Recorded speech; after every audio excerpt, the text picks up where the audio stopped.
found this thing that worked and I was best in the fucking world at it, and I'd poured hours and hours and hours into it, and I can't do it anymore. Not like I can't compete and I'm not good anymore, like I can't do it at all.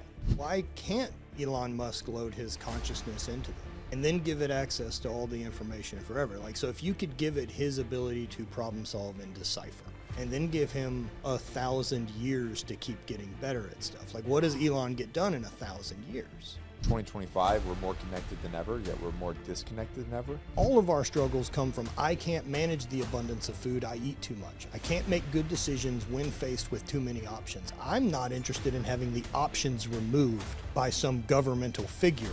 You have to want it more than anyone else does. If someone else believes in your dreams more than you, it is not your fucking dream.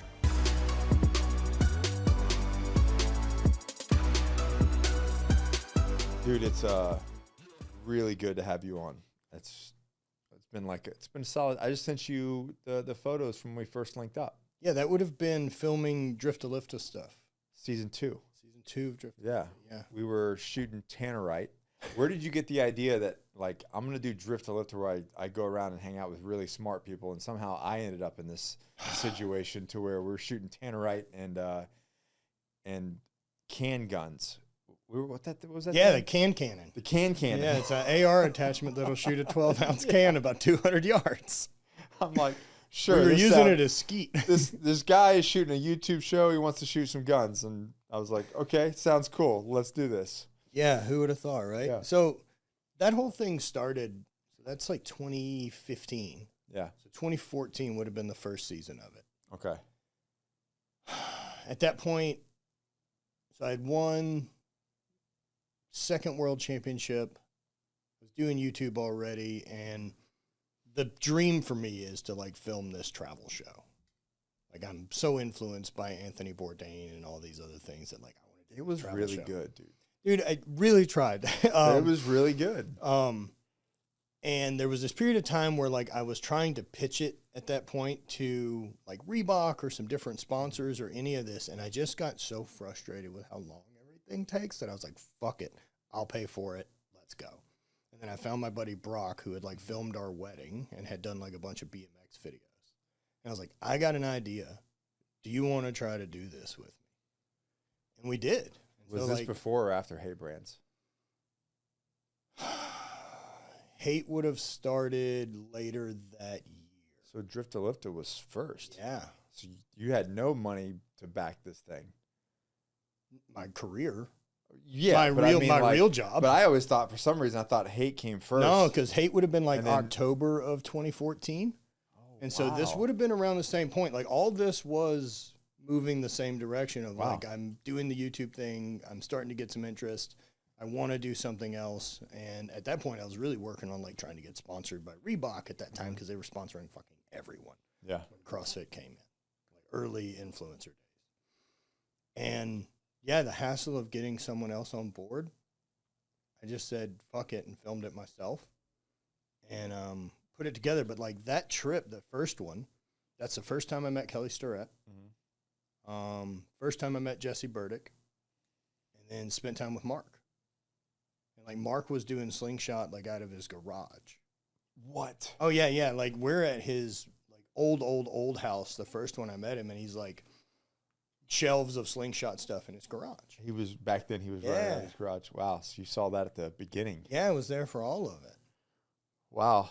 I don't know if you know this, but a year later, I started my I know you remember, but I started my YouTube channel in 2016. Yeah, it would have been because we had stayed pretty tight after filming, so we came and filmed season 2. Yep. Of the Drift to Lift thing. It's just all on my YouTube channel. I'm stoked I have all that. I have this incredible, from vlogging for that chapter, dude, I have this incredible like video journal of a lot of really incredible experiences. It makes me, that's the only, and I will say the only thing that makes me sad about not doing it anymore is I don't have, I feel the same. I don't have as much historical like recorded data as I once did. You know, luckily, I don't either. Luckily, when we do the big travel trips, like I still bring Brant and everything. Sure. And so I end up like, you're making a blog for this. Like I need some type of like, a highlight reel of this trip, and right. like, sure, it can be used for content, but it's fun. fucking, I want it. It's funny you say that though, and we were talking about earlier this morning about permission. Is that whole thing with Discovery happened with me in 2015, and then I got hurt. Yeah. And then I was like, holy shit, dude, this is amazing. Yeah, because I remember at that point, like you are like the Discovery thing, you went down, had this show, like things were right on this edge of being like, it's working. Yep. It's all working. And then you cut your thumb on national television in the middle of nowhere. Yeah. And then like the show disappears. That's it. Gone. And so like you were at a point at like, I really remember it with just like, I missed it. I missed it. I missed it. Blew it. I blew it. Yeah. And it was because of Drift to Lift and being on that show, I remember you having a conversation. You were like, just do it yourself. And I made it. Do you remember Brandon, do you remember the Who I Am as a Filmmaker video? Yeah. And I literally said it in there. I was like, wait a minute. I literally used your words. I'm like, wait a minute. You can just film this and do it all yourself and put it on the internet? Joe, you don't need any permission. No, you don't need any permission. And so like the Drift to Lift thing, right? Like I couldn't get it out of my head. I wanted to do it so bad that I didn't give a fuck about the outcome. Yeah. It's a compulsion. Like I had that dream and vision so much that like, I gotta know. Yeah. Like I need to just move forward and solve problems. But like, if I can get people on board, great. But I am continuing there is no other gatekeeper. This is happening. What do you think? Let's play the what if game. Matt Vincent did not do Drift to Lift. Yeah, it changes a lot because that really ramped up my interest in filmmaking and doing YouTube the way I was doing it. Because up to that point, like I'm just kind of vlogging. But so that's not even necessarily true. Like I'm filming some training and filming some stuff like that, right? But it was post Drift to Lift that I kept vlogging because I realized I needed to hold some type of momentum on the YouTube channel until I filmed another one. Yeah. So like, oh shit. So started doing other stuff when I was traveling and going to compete and started showing more of that. And then that's where like I had to learn how to edit because at that point I hired Brock because I can't do any of these things. And so from that point on, I was like, I got to figure it out. And so Brock gave me some basic tools and tips for how to use like Adobe Premiere. And I started vlogging and then decided like, all right, we'll do this every day. And we have a video up by 8 a.m. Wherever the current best finishing point is at 8 a.m., it goes up. And the reason why I asked is we were talking about, like I said, we were talking about asking permission this morning. And I'm always very interested because like if you're watching this right now, you might not be watching this right now if I wasn't on season 2 of Drift to Lift, or if the Discovery thing never happened. Like, no, it's all part of the same journey. It's all part of the same journey. And that's, I think the biggest, I don't have a lot of fears, but the biggest fear that I do have is the what if. Like, what if, like people say like, oh, what if it fails? What if it doesn't? Right. If I have two options there, if I have two options there of that what if for me, if I'm in the decision-making process, if this is something I really want the outcome of, or I want to create, or I want to experience, or I want to figure out, if I don't know how to get it done, like I don't know exactly how it's going to go, I don't know exactly what to do, but not doing it is the only thing that guarantees it never fucking happens. Right. So I have to avoid that one. That's already off the table. So I have to at least figure out the next step.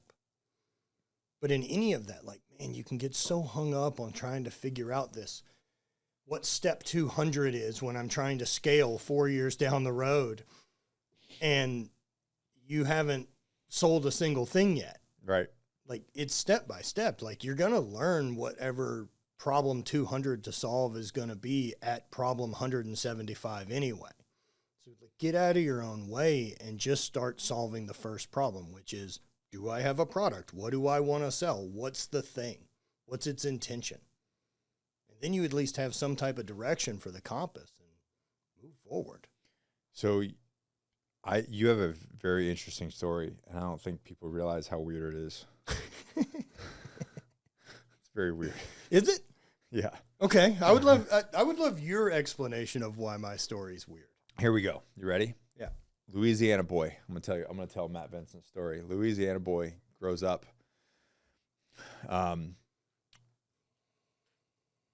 Has to apparently do some sort of sports because your brother, your physical stature, Sure. apparently. And growing up in the South, yeah. And growing up in the South. So we end up at I don't even know about high school, so let's just go with LSU. Yeah. So now we're throwing rocks in a field at LSU. You're in track and field. Yeah. Somehow that leads to the Highland Games. Yep. Okay.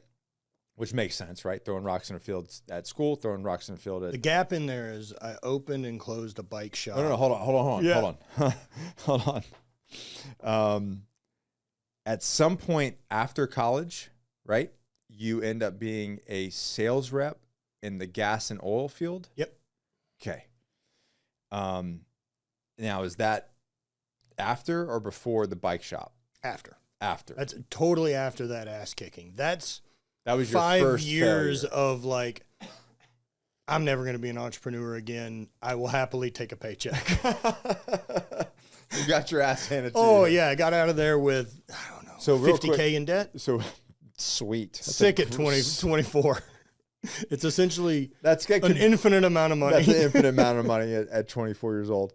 Real quick, what was the, like, what, and I remember you telling me this a long time ago, but what was your idea? Like, I'm going to open up a bike shop. I got obsessed with cycling. So, like, my first job in college when I moved Oh, so to we've Baton come Rouge- full circle. Oh, yeah. That's so, interesting. like, my first job in college was working at a bike shop. Okay. My dad had a secretary who had a friend in Baton Rouge that ran a bike shop and would give me a job. So I got a job as a bike mechanic. Mm-hmm. And I fucking loved it. I loved all of it. I liked working on stuff with my hands. I liked the selling. I liked putting stuff together and building bikes. I like all of that as much as I like riding them. But also like riding. And so as that obsession grows for the next 5 or 6 years, in typical fashion of me is I think I could do it better than the places I've seen. And so took a swing. I got some funds together, and How long is the bike shop open? the bike shop, I was involved with it for 5 years. I think it stayed open. 5 years. Yeah, I think it was open for a total of 5, and I was involved for 3. And you hung in there for 3 years. Way too long. Dude, So- I got eaten alive by that thing. I remember, like, our first year in business, and this is brick and mortar with a thing that's like a 35% margin. Like, our first year in Oof. revenue, 210. We have 3 owners. Oh, It doesn't spread real wide. no, it does not. I'm making like $400 a month. Ouch. Year 2, we do about 115. Wrong direction. We're in a city that's not terribly bike friendly, has 6 bike shops. I didn't think about any of those things. Again, wouldn't be here without it, though. No, of course, Can't right? change it. I was really interested in opening a bike shop and had no clue of what running a bike shop is. Yeah. There's that big thing. But I'm an experienced guy, and so here we are. the Take odd- the beating. The audacity of you just to throw yourself out But there. dude, it was great. Like, I remember figuring out like a space to rent and figuring out like how to get vendors and sending all this and getting our business license. It was fucking great, dude. That, honestly, is better schooling than anything they taught you at LSU. Like, I remember I was on, it was my senior year because I got the bike shop open with another semester left of school. So, like, my last semester of school, I have the bike shop open. I'm taking 21 hours of class to graduate. I bounce at the strip club at night because it helps pay other bills. and I'm competing in indoor track and field season. And so, like, I'm emailing vendors on the bus on the way to track meets about getting information to them. We're opening a shop. Can we possibly talk about what dealer regs are? How old are you? At that point, 20, 21. Yeah. How big were you back then? At that point, I'm probably 275, 280. 275.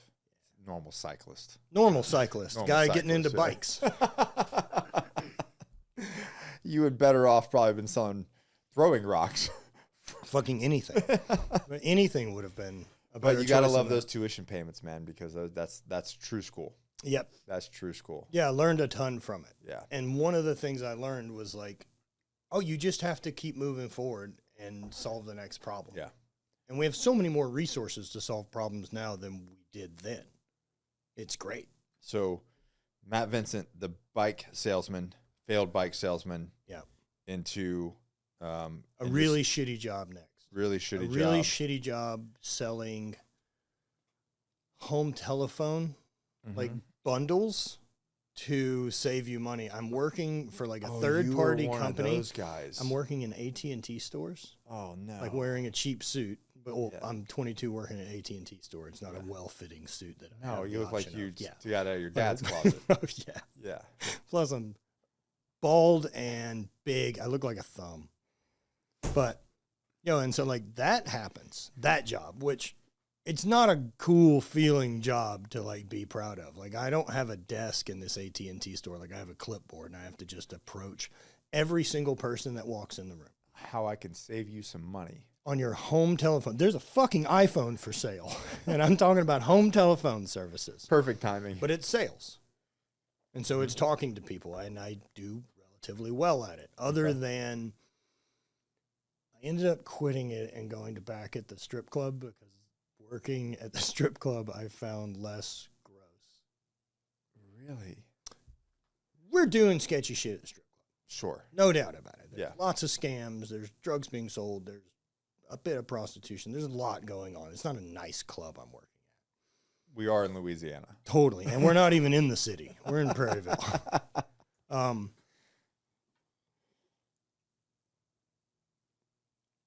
The people that came into the AT&T store, we're fucking them. And I knew it. Like, we're lying to them. We're not helping them. We are definitely fucking them out of money. Yeah. That felt way worse to me. Because, And- like, they're civilians. They're just coming into the AT&T store. They didn't ask for this. Because right, wrong, or indifferent, you know what you're getting into. Bingo. There. You understand the environment that you chose to enter. Yeah. Coming You're, into you're the not strip being club. bamboozled. And also, like, no one runs into trouble in that environment playing by all the rules and being polite. So, like, you've also entered a level of fuckery. Yeah. And so, like, game on. But these are the rules of engagement for the thing we're in. It Right. felt way grosser to me ethically doing the home telephone thing. That's than it funny. did. Because it is. It is. Yeah. It's not off. It's not real. So got out of that and got into the oil and gas industry. First job, I was scanning towers. So, like, I was a hand. No kidding. Making $27K a year. Big First salary, $27,000 a year. That felt really weird to just say. I haven't said that in a long time. Yeah. I remember getting a bump after 6 months to like 30. You're like, And I was getting $1,000 a paycheck. And I was like, unspendable. This is a fucking unspendable amount of money. Meanwhile, I'm paying off fucking years of bike shop debt and I have a 480 credit score. But you eventually work your way up sales in there. So When there's no sales positions at that job, and I realized that. And so I'm bored in the office, and I was like, if I start trying to sell us on new jobs, is that cool? And my boss was like, I'll give you a 10% commission if you do that. And I was like, that's better than the 1% I'm currently getting. So I just sat there and took my other, like, 2 leaders who, great. Took their client list and I just started ringing. And so started getting work. And then because I'm getting work, like, I've got to make sales calls. I've got to go see people. So I created this position. No kidding. Yeah, oddly enough. It looks a little fancier as I'm explaining it now, but all this was really driven out of boredom, and I'd like to make slightly more money. And because I'm doing that, I don't know what I'm going to spend it on other than this bike debt, but I'm going to make more money. And yeah, so at that point, my brother is working for a similar company just doing outside sales. Mm-hmm. So they end up hiring me. So that's my first jump into just a sales position. Which was quite a jump in pay. Up to like 55. Yeah. And then the next jump I made to a different company was big. Yeah. That was an oh shit my pants moment, dude. Like I remember I'm on the phone with him and the guy's talking to me and he's interested in hiring me. He's like, I have a pretty good idea of what you're making. I'm making like 50. Yeah. Tops. And he's like, I have a pretty good idea what you're making. You know, we want to be competitive and we're really interested in hiring you for that area. So it's going to be a base of like 125 and like a 25 guaranteed bonus. And I'm just like, trying not to fucking throw up. Yo, I would have started working tomorrow had they had like let me. Mm-hmm. Because any moment from that conversation until that first paycheck actually ends up in my account, I do not believe it's real or happening. Right. How did you handle that conversation? Did you show a tail, or did you keep it together? I feel like I kept it together, but I'd love to know it from his side. Yeah. How old were you at the time? Late 20s, maybe? Yeah, late 20s. And so, like, I've done sales long enough now that maybe I kept it together. Kept it together. But I was like, sounds good. You know, let me know when we can move forward, blah, blah, blah, blah. And he's like, yeah, we'll get you out of Houston. We'll, look at signing a contract, and there'll be a signing bonus. And I'm like, what the fuck does that mean? Yeah, and then comes with a truck, and like it's a great job, and like totally changed my life. Yeah, being able to make a move to that level of income, and then because it's outside sales and the way it's structured, kind of once you have clients, like I'm not cold calling all day, so you have a lot of available time. Yeah, built an apparel company.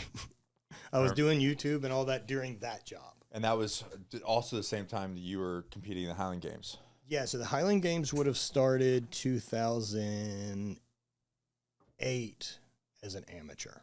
2008. Would have been like my first amateur game. I did one game. When did you win your first world title? I won my first amateur world title 2010, and then won it again in 2011, which got me an automatic invite to the professional world championship, and I took second. The first time out? Yeah, in 2011. Who was first? Dan McKim.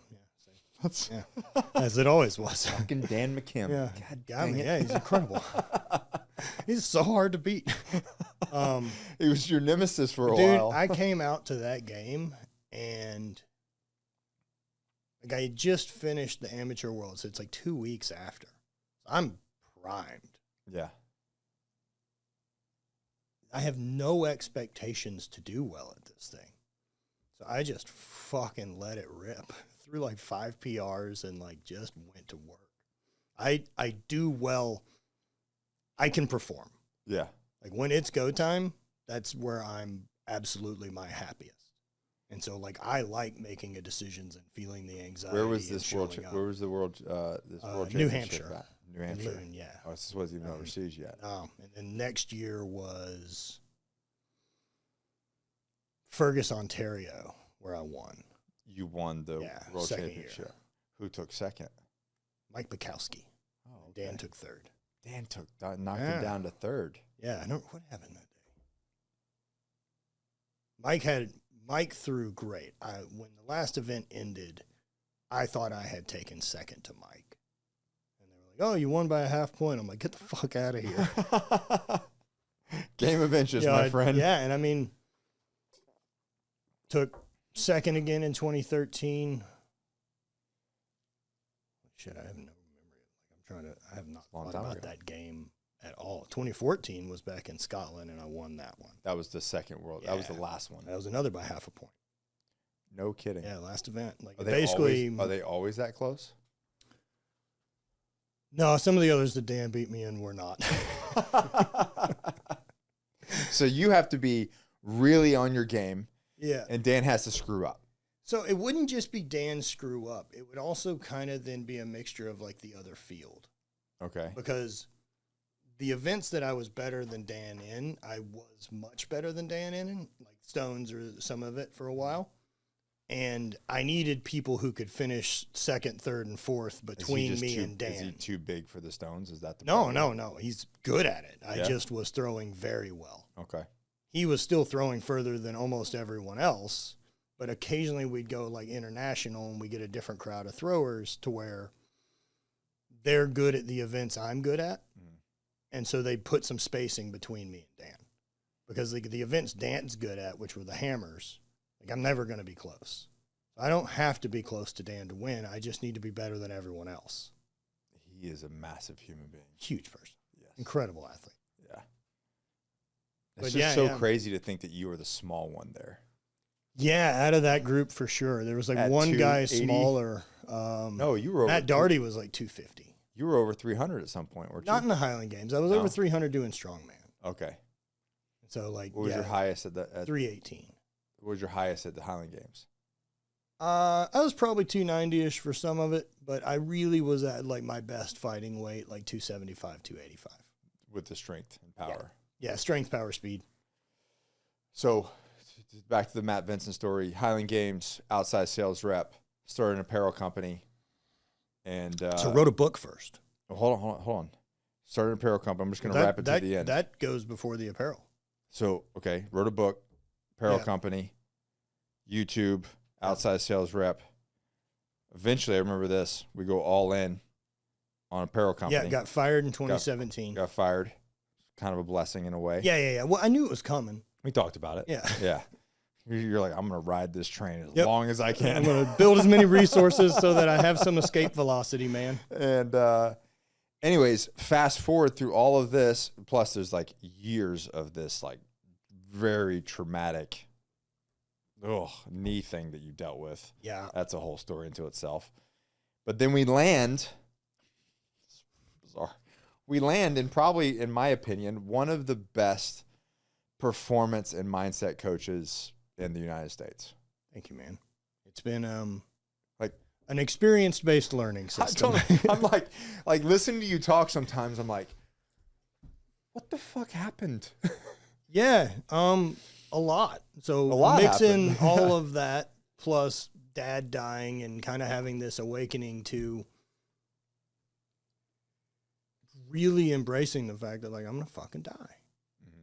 Not just like I'm gonna die, like it's gonna end. Like everything's finite. The number of days I have left, the number of weeks I have left, the number of things I can be great at. If it takes 10 years to be great at a thing, that's a finite number of things I have to choose between now and the end. Like there's a finite number of hugs I have left with my wife. Yeah. I want to be intentional. Because like prior to that, things were just happening. You were just moving forward. Yeah. Yeah. And so now like I want to pay attention to the shit that really matters to me. So going back, was there at any point in the journey, the story, and I want to talk about some of the heartache stuff, but was there any point that you were like, yeah, I'm going to land right here? No, I've never had a clue. Never. I've never had a clue, dude. I can't ever pretend that, like, I didn't think I would ever start another business. Yeah.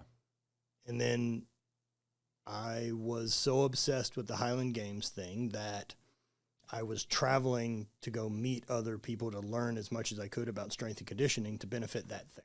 Mm-hmm. And got highly influenced by Jim Wendler and made friends with Wendler. Yeah, you were, it was interesting. From where my stand, like looking and watching you, I'm like, how does he have access to the smartest minds in this industry?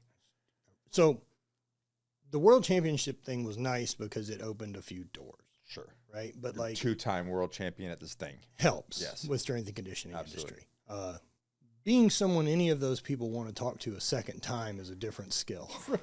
Which You have to be a fucking person and a human and a friend, and mix that with a background of the sales thing of like, I can follow up and maintain relationships without ever caring if the other side and here's puts the in deal, equal Matt. effort. You're a handsome dude. Thank you. It hasn't always been that way. That's one of my point is like during this time.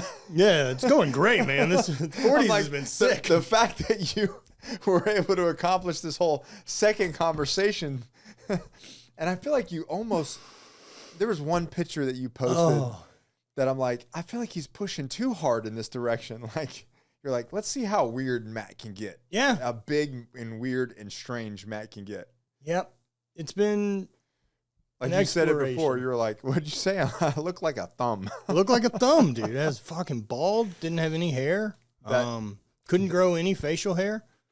Really bad. No. So like I didn't start growing any facial hair until 2016 when the knee went bad, because I had this idea of like, I'm going to take this year in rehab and like fucking Rocky grow this beard out. And like, I'm going to have this footage and like prior to the next competition, shave it off. Yeah.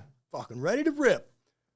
Well, I never got out of the woods, man. Like instead I'm John Rambo and just fucking hanging out with this shitty, gross beard for the next 6 years. And, it didn't go away. And so I remember feeling like it had taken a little bit more of a hold on the identity than I was interested in. That like I was a guy with a beard. I was like, you got to go.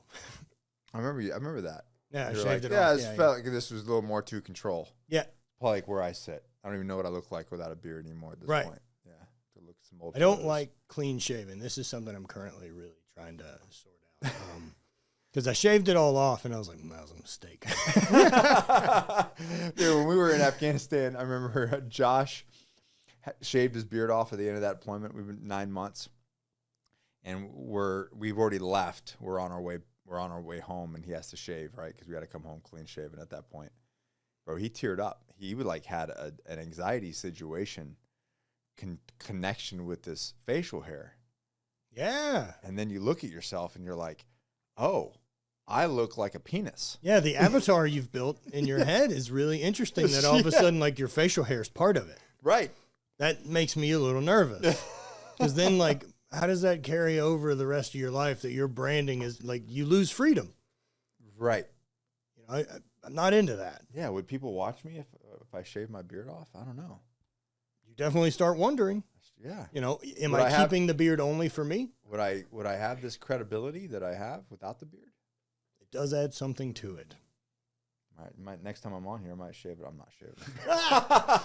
I stick with the mustache now. I've been very happy with like this transition of basically mustache to beard. But my point is, you freaking got these people to have not only multiple conversations. Like these are friends of yours. Friends, like these are close legit friends. lifetime friends.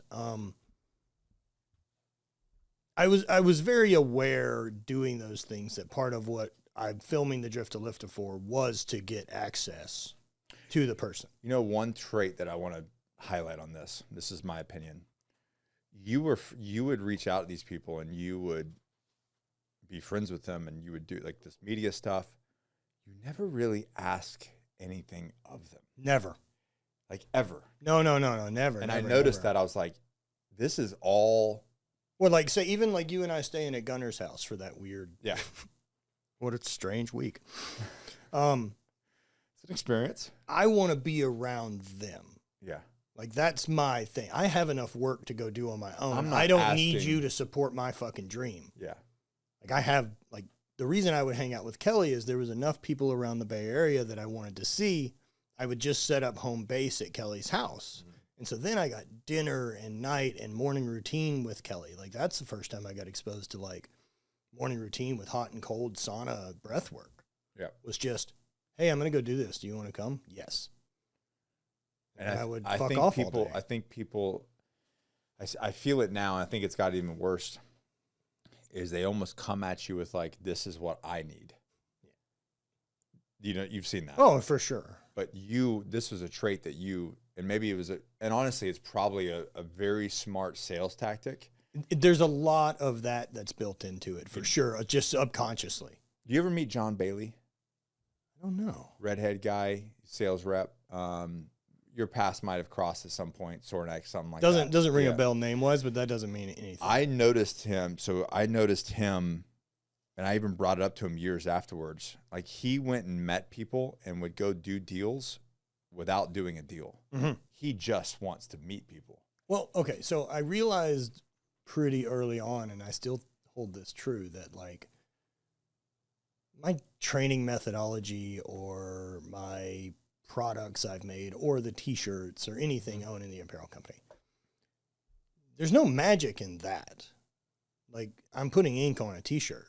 Like, that's easy for someone else to do. Anyone I can't could compete do that. in that realm. Yeah. So they want to buy into you, but there has to be something for them to buy into.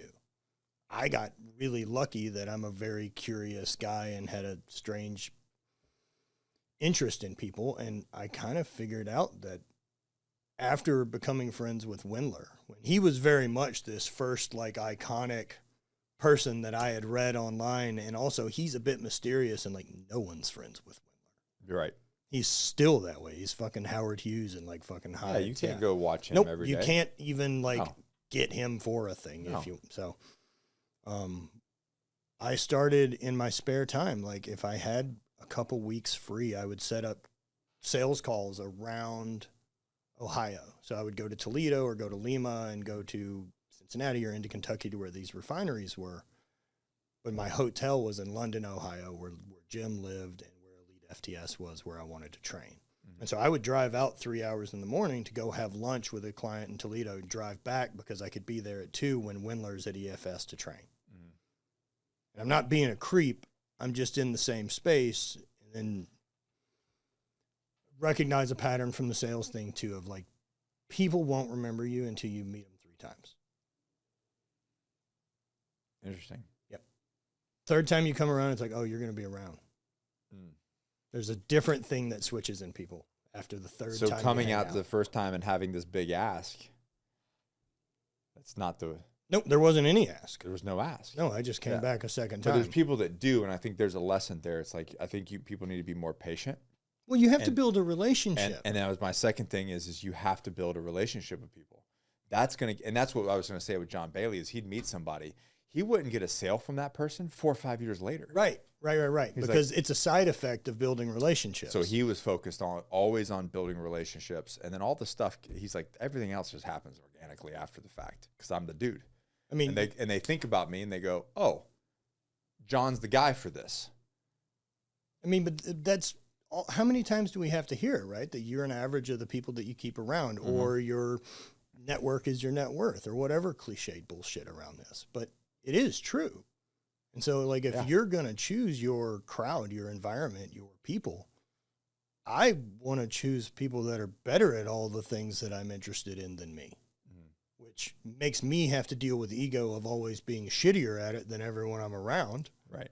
But that thing will have more gravity and pull you toward it, especially if you're valuable and authentic and an actual friend, and I don't fucking need anything from you. I just need to see it run. Like, I learned more with Rob and them because I would drive up to Montana, man. I'd drive 30 hours and go spend 5 or 6 days with him and just watch him work. You know, I would set up my office in some spare area and just see how he moves throughout the day, like what the intensity is, like what the, you know, when he starts, how he finishes, and all this. I don't need to be entertained. I don't need you to change your schedule for me, which then allows people to really let you come hang out. And there's never like, well, I don't have time for you to be in town. Like, I don't fucking need anything. I am self-sufficient. I have my own vehicle now that I could sleep in. I just want to be around. Yeah. But even the first time I met him, I was in Santa Monica. I was with Brock. It's important talking about failures. And so, like, I was with Brock, and we were flying out to California on a regular basis to work with this editing team because we wanted to try to pitch a show. This never went anywhere. I remember that. Yep. That was months and trips and everything. It never went anywhere. The best thing that came from any of those trips, one of the times that I was out there, Aubrey happened to be out there too and staying a place like 4 blocks away. And so we hung out every night for a number of days. That was wildly informative. And then Rob was in town for something. I was like, yo, let's go get lunch. And so we go to get lunch, and I love this shit because back to the relationship things. Rob, been around the industry long enough, right? That like there's lots of people inviting us to lunch or do whatever, or trying to get his attention in any of Sure. this. So he kind of has a standard setup that his brother calls him like 45 minutes into a thing as like a ripcord. Hey, man, sorry, I got to go. I got to rip. Yeah. And Drew calls him, and he's like, hey, blah, blah, blah, it's cool. And so we're podcasting later that night. And he's like, Drew called me, and he's like, so what's he want? Like, basically, like, so what does he want to sell us? What is he asking for, yeah. And Rob's like,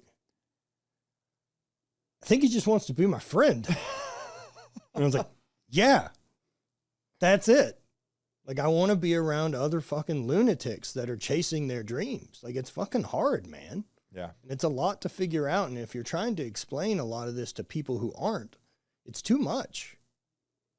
Because there needs to be a place to celebrate the wins and victories without having to feel that you're bragging bullshit. And to communicate the losses that people can understand. Totally. Because otherwise they're just like, you should probably go back to your sales job. No fucking way. Yeah. Right. And so you talk to other guys like myself or them, and you're like, oh, losing's just part of it. Well, so then when you have these groups of friends and other people that are doing what you want to do, like, you have a different set of options to reach out and have questions with people, right? So my brother, who's done exceptionally well and in outside, he's still doing VP of sales now for this big construction company. He's taken the more, call it safer. I don't even know if that's conventional. Yeah. Safer feels like there's a judgment to it, and I fucking hate that. It's not right or wrong. His path is fucking awesome. Yeah. Right? But more conventional path works for someone else, isn't solving the problems and I'm can solving still be every day. Super successful and like create a ton of wealth. And is, right? But like, if I have something that is going to be like a business risk or like an idea that I want to shoot off, that like, I'm thinking about renting an Airbnb in Montana that's going to cost $20,000 because I think I can build an event around it and provide enough value that people will want to come. Yeah. I ain't calling him to ask if it's a good idea. Right. I know who I'm calling to ask, like people who've done that, because I want to solve the problems. Like, I don't need permission to do it. Right. It's an idea. Call someone who has, and how did it work? Where are the landmines that I should be looking out for? Totally. What's the issue with it? Because I'd rather you tell me your landmines than me make my own. Yeah. Yeah. I think it just goes. It's not. I feel like it's not heard enough. It's said enough. It's not heard enough that people need to build relationships. And then we have this thing called the top 40, like top 40 influential people in your life. But it's maintaining them, dude. Yeah, and that's kind of where the top 40 is. It's like you have to continue to, and that's the reason why like all the good ones are like. I get text messages like on a weekly basis from people. You know what I mean? It's like, yo, how you doing? Just thinking about you. Because you're maintaining even that type of shit, like that, maintain the relationship with that. I know how it feels when I receive a text message like that from one of my buddies, from one of my people, someone I look up to, that I love, that I cherish. That's the gift I get to give to. No one ever gets that, and they're like, fuck this guy. Right. At least no one I'm sending it to anyway, right? They're like, cool, man. That's cool. Yo, I didn't need anything. I just wanted to say hi and hope everything's well. Like, and then what happens is you typically, people respond. Yep. And then all of a sudden you're getting like this little hit back. And I've told people the same thing. Like, you having a bad day? Go reach out to 3 people and tell them you appreciate them, or like the 3 people that you like admire. Like, hey, dude, I admire you. Dude, so I've then gotten, it's gonna come I've right gotten back. a little weird with that practice of like sending messages to people.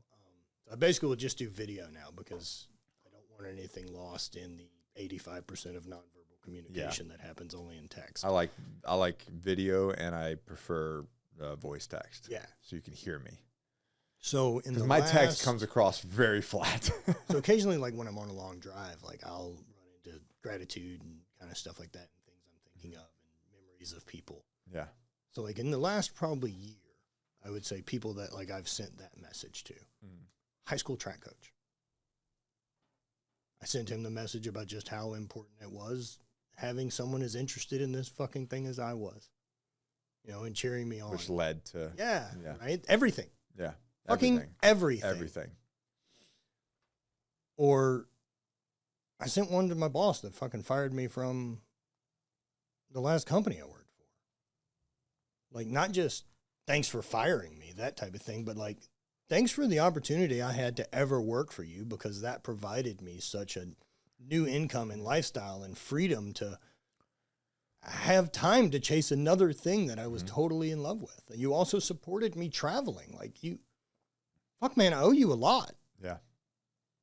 And I don't want to lose sight of any of that. Like, it's always nice fucking knowing how rad I've been helped and how many opportunities I've been able to make the most of, even when they kick my ass on the back end. You ever done that on a place where you're like maybe not feeling it? You're like, you know what, screw it, I'm going to show some gratitude anyway. I used to. Yeah. I used to. My gratitude practice has really become like as important as any of my other modalities of warm up or training or anything. It's really intentional now. You know, kind of started with that practice, right? Of like dropping into it when I first, I guess, wanted to work on mindset and everything. It was very much like 3 things in my journal. What am I grateful for? Yeah, of course. Any of that. And after a little while, like I would notice it. Like, if I wrote those things, I did feel some measurable piece better. Mm-hmm. So then throw in my own lunacy of the way my brain works is like, 3 of these are good. What does 30 of these give me? More is better. Well, let's find out. Yeah. Like, what's the law of diminishing returns? Where is it some point that I'm too grateful and I no longer feel better? Yeah. Right. And so I would do it where I'd write it, and then I would just like, set the clock for a minute and just write as many things I can possibly be thankful for. Mm-hmm. And with the intention of like, they're not trying to outrank each other. I'm just trying to spread the net as far as I can on things that are awesome. What do you think's happening to your brain when you're doing that? So in the same way that you can recalibrate your brain to, hey man, do you notice how many yellow cars there are? And then you start seeing more yellow cars. This isn't because there's more yellow cars. It's because you've now opened up your perception to seeing more of it, and therefore your reality changes, right? Yeah. Normally, the thought process in our head, biologically and evolutionary, is threat detection. Mm-hmm. The good things have never tried to kill us. We don't have to pay attention over there. Right. And so, as we're surviving, it's really important for threat detection and things go on. But if you've reached a point where survival is no longer the threat, which is where we're at, the threat detection thing is still running. And that is whatever your current biggest problem, annoyance, inconvenience, whatever it is, goes off. And we treat it like real danger. Me choosing to focus on the gratitude side intentionally turns the volume down on the other. So like I would look at like trying to work out my old tendencies and things like that. That's weeding your own garden. And I think that's really important. You should definitely weed your own garden. No one else can do it for you. It is yours to maintain. Right. But at some point with just weeding the garden where we can get obsessed, you're left with just a barren field. Mm-hmm. You can also plant so many fucking flowers that they can't see the weeds anymore. And that's what the gratitude practice does. And so over the years, I picked up a mala necklace. It was a fit for service event I went to and had one. It was one of those things. I'm like, I can't wear a fucking necklace. I'll never be a guy who wear a fucking necklace. And I bought it and put it on, right place, right time, felt. And over the years of having it, I started using it in my gratitude practice. So I'd sit in the sauna and I would go around each bead and verbally say thank yous to everything from thank you, universe, for all the hard days that got me here. Thanks for the challenges. Thanks for being able to change. Thanks for this consciousness. Thanks for the way that I translate light waves into beautiful sunsets. Thanks for all the clean drinking water I've ever had access to. Thank you for the way my fucking knees work or my heartbeat or the way I breathe, all these things. I'm just trying to spread the net so that I see as many things as possible that are fucking awesome already. And over time, I think it really starts to rewire it. That it's not just 3 a.m. and then the 20 things that I'm threat detecting all day. Now I've got 108 versus the 20 things I'm threat detecting all day. Yeah. And so 2 years ago, while we were in Egypt, I changed my practice a little bit. It was the first time I had spent any time in like a Muslim country. It would have been Egypt and then Jordan.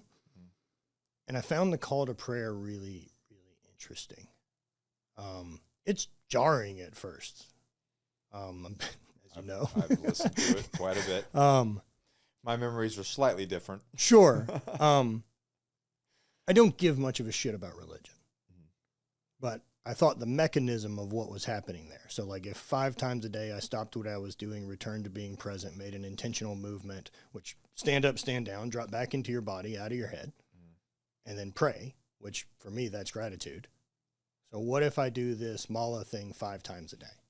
So I started setting alarms on my phone kind of around those same times of day that the call to prayer is. Yeah. So do I get 5 years of this practice now in one? That's a ramp forward.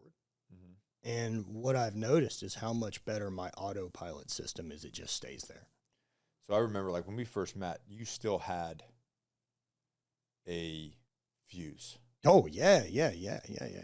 Like, and to some, I mean, hell, your whole brand was Hate brand, yeah. Hate brand. Is that interesting where you're at now? Oh, man. Because like you have a making a liar out of former me has just been a constant. Of course, yeah. Same here too. Like the shit. I think about the shit that I said in the past, and I'm like, I won't get married again. I want the fuck, man. I'm done with kids. Yep. You know. Now I'm like, let's strap on. How many you want? 10? Let's fucking go 10. But like there is, I understand from a former self the basis of your company. Mm-hmm. What was like, because it was not tolerating my own bullshit. Oh, hold on. Anybody who hears this can be like, yep, I'm sold. Sure, right. I mean, so sell us on Hate Brand. So Hate Brand was this intolerance of my own bullshit. Like it was intolerance of my laziness and my getting in my own way. It was hating that part of me. That resistance, that peace, right? Like it was choosing to move forward toward my goals and shaping it myself. It was really hating that voice and combating it with that type of energy.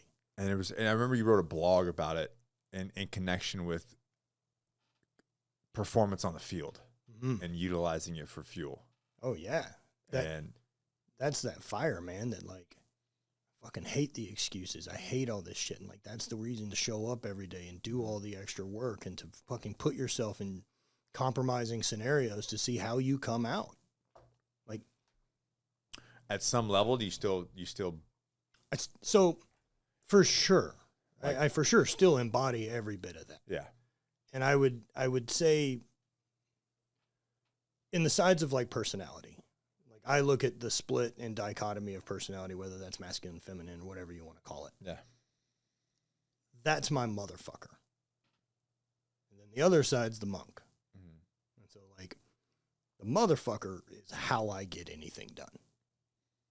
Like, if I point that thing at whatever if I point that at whatever the target is, we're going. So it's still there. It's still a tool. Yeah, okay. I'm just not using beating myself as the fuel to drive it forward anymore. Which at one point that's what it was. Yeah, because it was the hate, right? Like it was driven by this like fear of not doing. Right. You know, this fear of being a piece of shit, this fear of being lazy, this fear of hating that side so much that like all the drive is running away from that. Yeah. The drive now is running toward what I want because I'm obsessed with it and with love. Like I have no concerns what's in the rearview mirror. Yeah. That's data, period. Yeah. So looking back at it now, what makes you think you were a liar?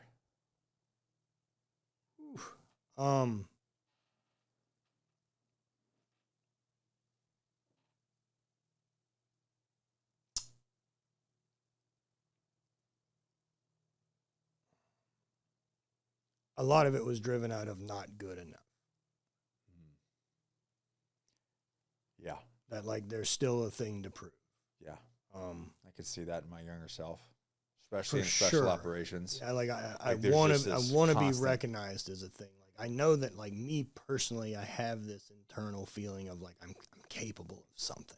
Yeah, more. and tried it with business and got my ass kicked, and like it wasn't there academically, and you know, got a little taste of it when I got, you know, Division I track and field, but like I ain't have it. Like I ain't going to the Olympics. I ain't no steroids are gonna fix that problem for me. And I also at that point like don't have the focus and drive. Yeah. Right. So once the Highland Games thing clicked, and like I found that there's a chance that like I could be fucking good at this, the brakes are off, and like I'm fully focused and nothing else matters. Yeah. When that ended, it was really weird. Especially like I didn't make the choice of it ending. It was an elective surgery that didn't go bad, you know, didn't go well. And so next thing I know, like I'm not coming back in a year. Like I'm trying to walk better. Let me take a piss and then we'll talk about that.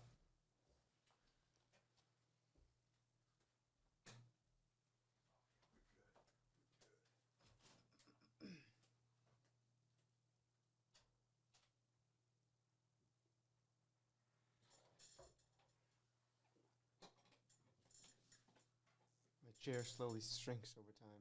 Does it? So I ended up like almost on the floor. Oh, that one does? Yeah.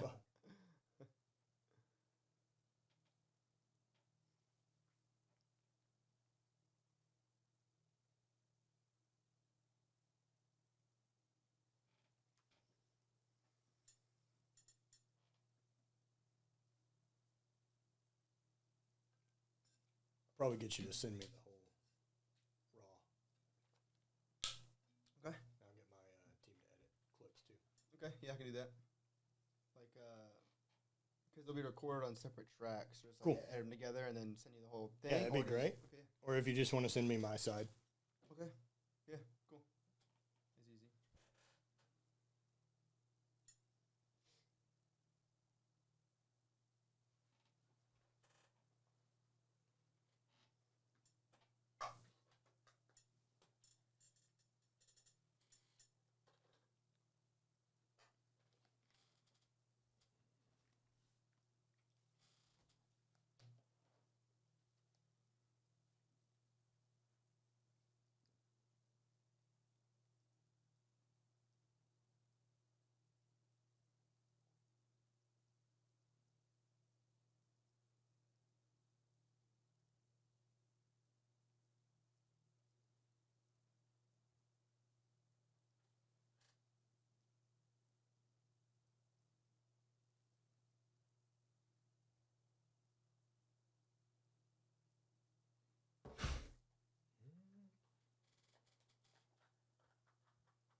No, I'm good. I'm good for right now.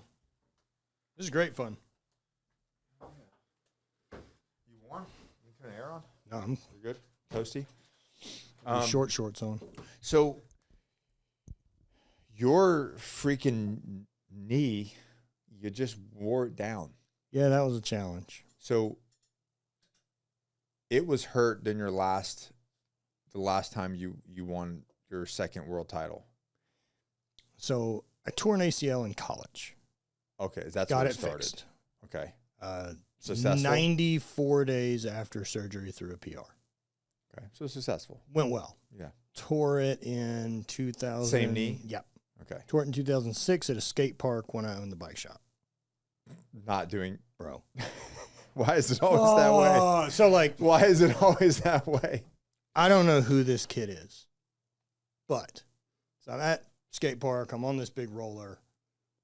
Come down with the bike, and there's some kid on like a 16-inch bike, like bobblehead, right? Like rolls out in front of me. And my bike's like at that point, like I don't have enough brakes to stop this thing. No. And so I throw out like the right leg and it posts and hyperextends and pops the ACL. And like this kid moves on. And you knew it immediately, probably. Oh, yeah. You're like, yep. This kid moved on, like never knew that I did this. Yeah. Just burp, burp, burp, burp, burp. Meanwhile, like I would have pink misted this kid. Like if I would have gone through him, like there just would have been cloud of this was kid. heavy, Matt, back the yeah. time. With momentum. I would have gone straight through this child. Yeah. And so at that point, like I've got the bike shop. I don't have insurance. Like I ain't getting that knee fixed, man. Oh, so it was done. Done. So did all of the weightlifting strongman Highland Games without the ACL. Without the ACL. Yeah, and like so I knew what I could do and not do physically. But if you don't, people don't. Can you explain? Like there is quite a bit of, I don't know what you're like spinning. Yeah, there's a lot, right? But like issues with ACL come with like hyperextension, and then they come with say like changing direction quickly. None of which I'm doing. Okay. So like as long as I knew, I used to watch you spin and throw, and I was like, so I couldn't do strongman like the heavy farmer's carries. So like once I got up to like over 1,000 pounds on a yoke or like 350 a hand for farmers, normal weight, normal human weight. Was strong, but like at 350-ish a hand for farmers, like I would limp because I couldn't post on it. Yeah. So I have to keep it kind of flexed. So not the sport for me. Okay. And then did the Highland Games, and by the end of like 2016 that year, the knee's rougher. It's worn down, and so like I can't really extend it all the way, which means I can't fire the quad, which means my glute's not pushing through. I'm not extending the hip. I can't finish a throw. Yeah. So, man, when throws feel really good and like everything lines up and like you feel it drive through the ground and the momentum all leads into the thing and like you just stop because all the power transfers, right? Like it's fucking best. When they suck, it feels like throwing punches in a dream to where it's just like this because it doesn't weigh anything, right? It's still like a 16-pound ball. And like you can just do that. But like if you don't load it and do everything in order, it feels gross. Like it just, it's like this glancing blow instead of a punch. Yeah. And it had got to the point that like more and more we're going to feel like that. I can't do the thing. So I was like, cool, let's go get this knee fixed. What was the first surgery you're supposed to do? ACL. Oh, so we're just back to fix the ACL, fix the ACL. Yeah. That was it. No big deal. Been there, done there. Yeah, no worries. Take the year off. So 3 months of rehab into it. Things are looking good. Feel strong, like really good. I go in for some type of a MRI, like some type of a check, and it's not there. Like my body just consumed it, the cadaver tissue. Because the first ACL I did in college, we already trashed the patella tendon and then the hamstring tendon. They wanted to use my hamstring tendon, didn't. They pulled it anyway, and then used my patella tendon. Okay. I was never interested in going into the good knee to fix this one. Yeah. Nah, man. The daily driver works. We're going to keep that car running on its own. Yeah. Don't borrow parts from that one. Yeah. We'll go find it out of the junkyard of these dead guys. And so probably 4 months after that surgery, fuck it back in. Let's retry it. Same surgery. Same ACL, rehab it, 3 months. Feels pretty good. I've got like a weird kind of like floating piece of debris in my knee for a while that kind of hurts, and then like it would get in the way, and if I moved it with my finger, it would hurt less, and like that was a normal operating procedure for a while. So I went in to get that looked at. So when they pulled that out, I woke up from surgery, and the first thing my ex-wife Ashley said was, "Your ACL is gone again." So I had another surgery 10 days after that. This is That's number 3. So that's 3, not counting the scope I just did to pull out this thing. So that's 4. Okay. Scopes count in my book. Yeah. Do another ACL. This time's like cadaver Achilles. Okay. Same story. So now my How knee's many- kind how- of chewed how long- up, like how we've long- been going in there a lot. Like how long have we been at this now? year and a half. This was a dark year. I remember Yeah, this man. year. It was a really it was dark like a year and a half. Like I'm traveling with a cane. Like I can't really go up and down stairs. Is this when you decided to start? When did you decide to start losing weight? Because like this weight ain't doing me any good. As soon as I knew I was never going to compete again. So we're not there yet. No. Okay. Probably would have been after this last ACL surgery that didn't work. Okay. And I'm traveling with a cane, and like I'm 6 months post surgery, and like pain's not, like nothing's getting better linear at all anymore. just here. Yeah. And you're at what point? What weight at this point? Probably by that point, but like I'm probably close to 300. Yeah. Yeah. Big Matt. Big Matt. I'm eating a shitload. And I remember journaling because like, so when I started all this, I was going to film it to document this year. And so like, I still filmed all this through that process. I remember you filmed some dark videos during that time too. Yeah. This is where the second year of this. So in 2017, I also lost the regular career job. So I'm doing knee surgeries and trying to make my brand be my only form of income. And because of what's helped it grow is me traveling, I'm still going on the leg. Showing up with places like I fucking announced Highland Games with a straight leg brace on and walking around with a cane. Still thinking that I'm coming back at some point. I don't know. Yeah. After that surgery, I remember journaling and realizing that like, oh, the goal's not the same anymore. Like this isn't, we're never going back. Like we're trying to walk again. That's a hard pill to swallow. Yeah. Yeah. It was, especially because it's not your choice. right. It's one thing you're like, I'm done. Yeah, it's one thing to go out on your terms, but I also realized like what a fantasy that is for me. Like I would never fucking going out on my terms. No, I just would have gotten shittier for the next 5 years and gotten more frustrated. Until you're like, you're not a pro Right, anymore. no, it's in hindsight with my own personality, it was much better that the boats got burned and the Band-Aid got ripped off. Yeah. But you're not, you don't have that hindsight. But dude, like I had chased, like throwing from middle school all the way through this thing. And like, I'd found this thing that worked and I was best in the fucking world at it. And I'd poured hours and hours and hours into it. And I can't do it anymore. Not like I can't compete and I'm not good anymore. Like I can't do it at all. And so I equate that to like, if you spent 20 years getting good at guitar and then doing it for a living, and now like you don't have hands. Like I can't teach it. I can't show it. I can only explain it verbally. Mm-hmm. Yeah, it felt like a big chunk had got robbed from me. Like all this use of time and exploration into mastery of a thing was for fucking jack shit. Like I found it. I found my fucking thing. Yeah. And the mistake that I had with that was the typical one we make is believing it's forever.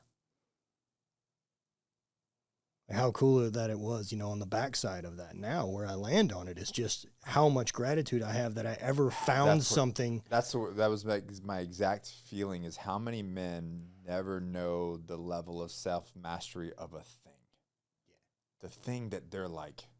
And like if you can do one. An expert at it. And if you can find it once, the recipe's the same. Yes. It takes 10 years. Don't have an opinion for the first 3. Right. You don't even know if this is working yet for the first 3. Right. Like, just solve problems. Just keep going forward. Yeah. Well, that's what the wall says. It's always forward. Bro. It's like real simple. Yeah. But it is sad because I see a lot of guys that they'll go their entire lifetime and they'll never master this one thing. Anything. You know, and so after got that one, right? Like, then it really pivoted to self-mastery. So you're at 5 surgeries at that point, yeah. And then so now we're trying to just correct pain, and we're off of the ACL. So we do an Oates procedure, which was probably not a good one. I remember this. That one made things the worst. Yeah. Again, cadaver tissue in a different way. So they drill explain this because the pictures of this is gross. Gnarly. Yeah. So it's 3 30 mil diameter plugs. Or like a hole that gets cut out of the bottom of the femur, like where the cartilage is worn out, and then they're going to implant fresh, smooth, lovely cartilage. One of the 3 on the medial, like inside of my knee, doesn't heal. So it stays squishy. So like when I walk, it moves, nerves. So basically at that point, it was this like 9 out of 10 pain in my knee if it got pissed. You were around in California when it went weird on me. Mm-hmm. Like I almost fucking called a hospital that night, dude. Like I got really nervous that something was really wrong with me. That was really wrong. You started getting hot too. Yeah, like I didn't go to dinner with you guys and with someone I would have really liked to go to dinner to. that's really something's fucked up for me. you. Yeah. And I remember right of the trip before that is when we haven't even touched on Iceland. Jesus. Yeah. I was busted there. You I were was fucked there. and you tried to do that hike. I remember that hike. What was that place called? Siglafjordur. So we did Siglafjordur. that hike up there, and like I got to the top, and like I was Yeah, you did. fucked up. Yeah, you I did. went back and did it. Yeah. I jogged it, and I was like, "What a fucking joke!" It's This like is it's like 400 meters. Beautiful, beautiful hike. It took though. 15 minutes of our day. It's such a dude. It How long did it take us to walk up there destroyed with me. you? An hour. And then on the way down, like I had to go backwards. Like I had to reach a leg back and go back. And this is a fire road. It's not like it was steep. It's not a challenging we brought a thing. car up. Yeah, for the you last of the like way. 200 yards, I was like, I'm done. Yeah. Like Ashley came and picked me up with the car and I two remember Percocet. you were crushed. Yeah, You were emotionally crushed. yeah, that was a rough day. And then when we went to Giandi, the other waterfall, same. Yeah. You know, so Like, this is it. managing a trip like that plus the whatever else was going on internally was a bit much. You and I almost got into Yeah, it. we did, dude. Do you remember why? I was thinking about this. I don't remember why. So, total lack of organization, lots going on with this trip. Like, we're Yeah. kind of trying to film a drift to lift a thing. Like, the Sort of. original purpose Yeah. was me and you, Chrissy, Mhm. Ben. I've got Brock and Natalie. So, I've got camera people like we Yeah. hired to come do this thing. So, we're going to do the ring road was like the adventure goal. That's right. And so that we was were the there. intention. Yeah, we were right? there for like 10 days and we got 9 days of rain. Yes. We got crushed. And then like directions weren't working well and communicating via the phone wasn't working well. And so I had got to this point where like you're filming stuff also for your thing and like Mhm. Chrissy's doing her thing. And there was this sense of, I had a sense that like extra drama was being created for film, or that like Matt's purposely not telling us where we're going or like what the fuck or any of this.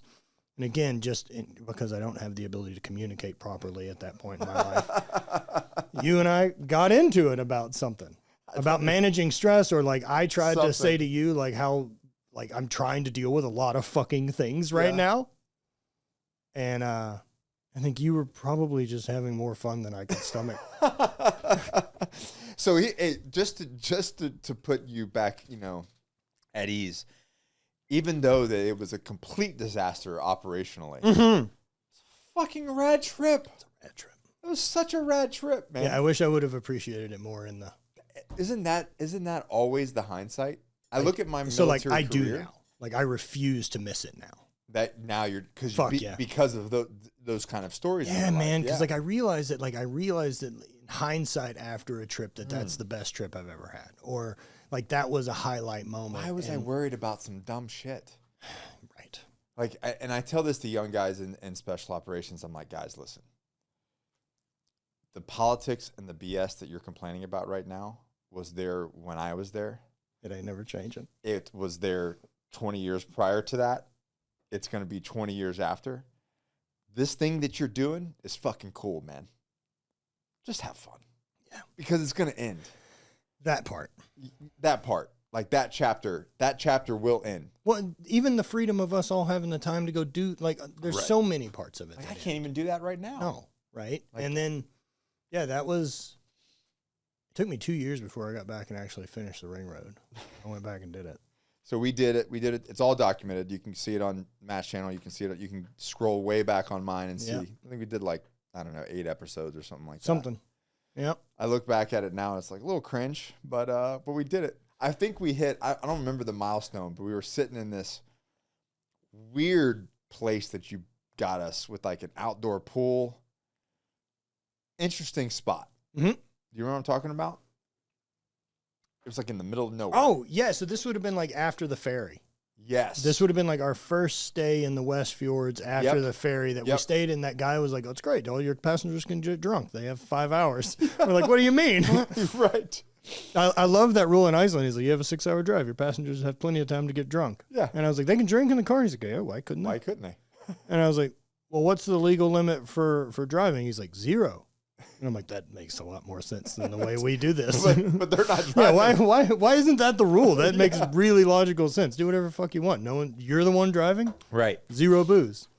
But yeah, that was a strange. It was just such a bizarre, because I had traveled so much, but it's so much in places that people don't want to go. Well, and for very different missions. Very different reasons. So like, I got to go to this trip, and I'm like, I think that's where it was I had traveled a ton, obviously. Because y'all went on a hike that night. Mm-hmm. Like up onto this cliff and stuff like that. Yeah. I stayed back because I couldn't go. I think that's where the rub was I was out of service, just a couple years out of service. I got out in 2012. This was what, 16, 17? Yeah, it must have been. So, somewhere around there, yeah. Somewhere around there. So like, I'm fucking having fun. This is before even COVID and like business really started taking off. So Nick is really just enjoying life. Yeah. And Matt was trying to do a thing. And I'm like, yeah, I paid for like 6 people to go to fucking Iceland. And that was so cool, by the way. Like, thank you to Gerber and all our sponsors that took care of me. And like, what a fucking wild life to be able to like go to Iceland and not have to spend my own money. Yep. But I do remember now. Not that I didn't take it seriously, but I was in this stage of life where I'm not getting shot at anymore. Yeah. Like, I think I remember that was your response to me of like, do you have any idea what I've handled and managed? Stress-wise? I don't give a fuck about this trip around Iceland. I think that's what it kind of came out to. Yeah. And I was like, this is fucking fun. And it was, with all the weather and all the setbacks and us not making it as far. Like, we were just like, we were having a hard time getting to where we needed to be because of everything. But I was like, this is fucking rad. Yep. This was rad. And it was a really, really cool trip to do with my now wife. I mean, we were pretty ingrained already, but like, just to be able, we even talk about that now, like looking back, like the trips that we've been on. The things. Remember, you lost your drone like the first day. Yes. Out the gate. Out the gate. First stop at the Airbnb. Get this thing up in the air. We're in the river. In the river. Surely some kid has got that drone somewhere. I hope so. I hope so too. Oh, the first of many. That was just freaking phenomenal. But going back to it, yeah. So now you just refuse to get upset when things go sideways. And you just had a trip recently, something went sideways. I don't remember all the details, but it was pretty that was the most challenging thing I've had recently happen, and it was a full I fucked it up. Oh, really? For sure. This was not you weren't a victim in this situation, Matt. Of none. Matt dropped the ball on So something. Bonnie and I are heading to Peru. Okay. We're going down to a place in Iquitos for ayahuasca. So we're going to spend a week in the jungle and drink medicine. And This is not your first time, by the way. No. Second trip, 4 or 5 journeys in. 4. So we're on the way there. First flight is St. Louis to Atlanta. And I've got my chest bag with passport, cash, all my regular shit that should be in your chest bag. And I put it under the seat in front of me, and when I got off the plane, I left it. And we were on a short turnaround to get to the gate because our next flight to Lima. Mm-hmm.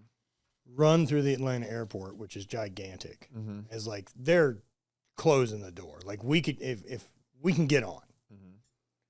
And I'm 50 feet from the counter, and I reach to my chest, and I'm like, it's not there. It's not there. And immediately I realized he ain't holding the fucking door. We're not getting on that flight. So there's this moment of are you going? And then I'm figuring out how to catch you. And she's like, I'm going wherever you are. Cool. That decision's been made. Talk to that guy. He's like, I would hurry back to the gate. Dude, we shot out of that gate so fucking fast. I have no fucking clue where we came in. I have an idea. It's in the A terminal. And he looks it up and tells me a gate. And we haul back over there. We talk to a guy. They don't find shit. So it's gone. No. That's at that point, it's gone. That's where you're at right now. Yeah. The guy at the gate's like, you can check lost and found, but we didn't get anything, and I don't have no anything air tag here. in that thing? Nothing. Nothing. Okay. So I'm like, cool. go to the baggage claim, wait for our bags to get out, talk to customer service. He's like, you're going to wait for lost and found, this and that. And so I'm sitting there and like, they're not open. And you're just hanging out in Atlanta. Hanging out. Like I'm sitting there and I remember looking at Bonnie and being like, I don't know what to do. Like there's nowhere for me to solve this. Like I can't go. So where's your head at right now? Like you turning back to old Matt? I'm really frustrated as soon as I realized I left it. And like Bonnie's like, it'll be at the gate. And I'm just like, I hope, but I ain't saying anything out loud. And we get there and I'm like, okay. I'm not externally shitty to anyone. That's so good. that's a huge plus. Huge improvement. Not her. Yeah. Not anyone. I'm quiet. And I've heard you talk about this, about controlling your emotions and like you've got a Well, that doesn't help me solve any of these problems, No. right? Like okay, this is the reality. Yeah.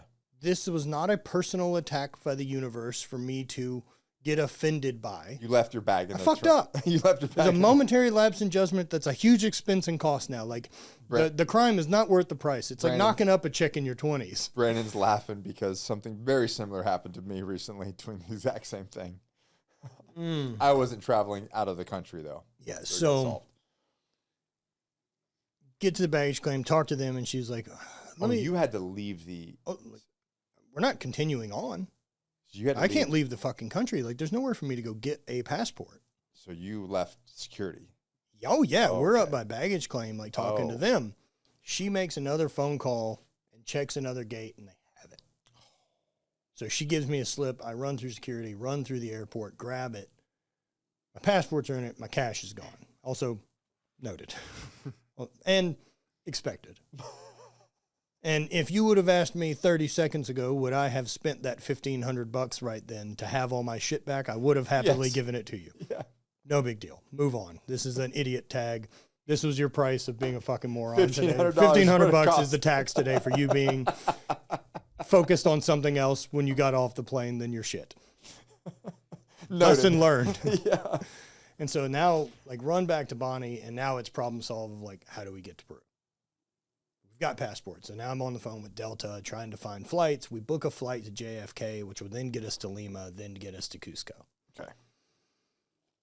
We book it. Everything's cool. Bags checked. And you have to pay for this flight. Oh, yeah. Because now this is your all fault. on me. It's all on you. They're not taking care of shit. No, this is no my credits, fault. nothing. No. Okay. Luckily, well, I've got enough points with Delta. They're very nice to me. Yeah.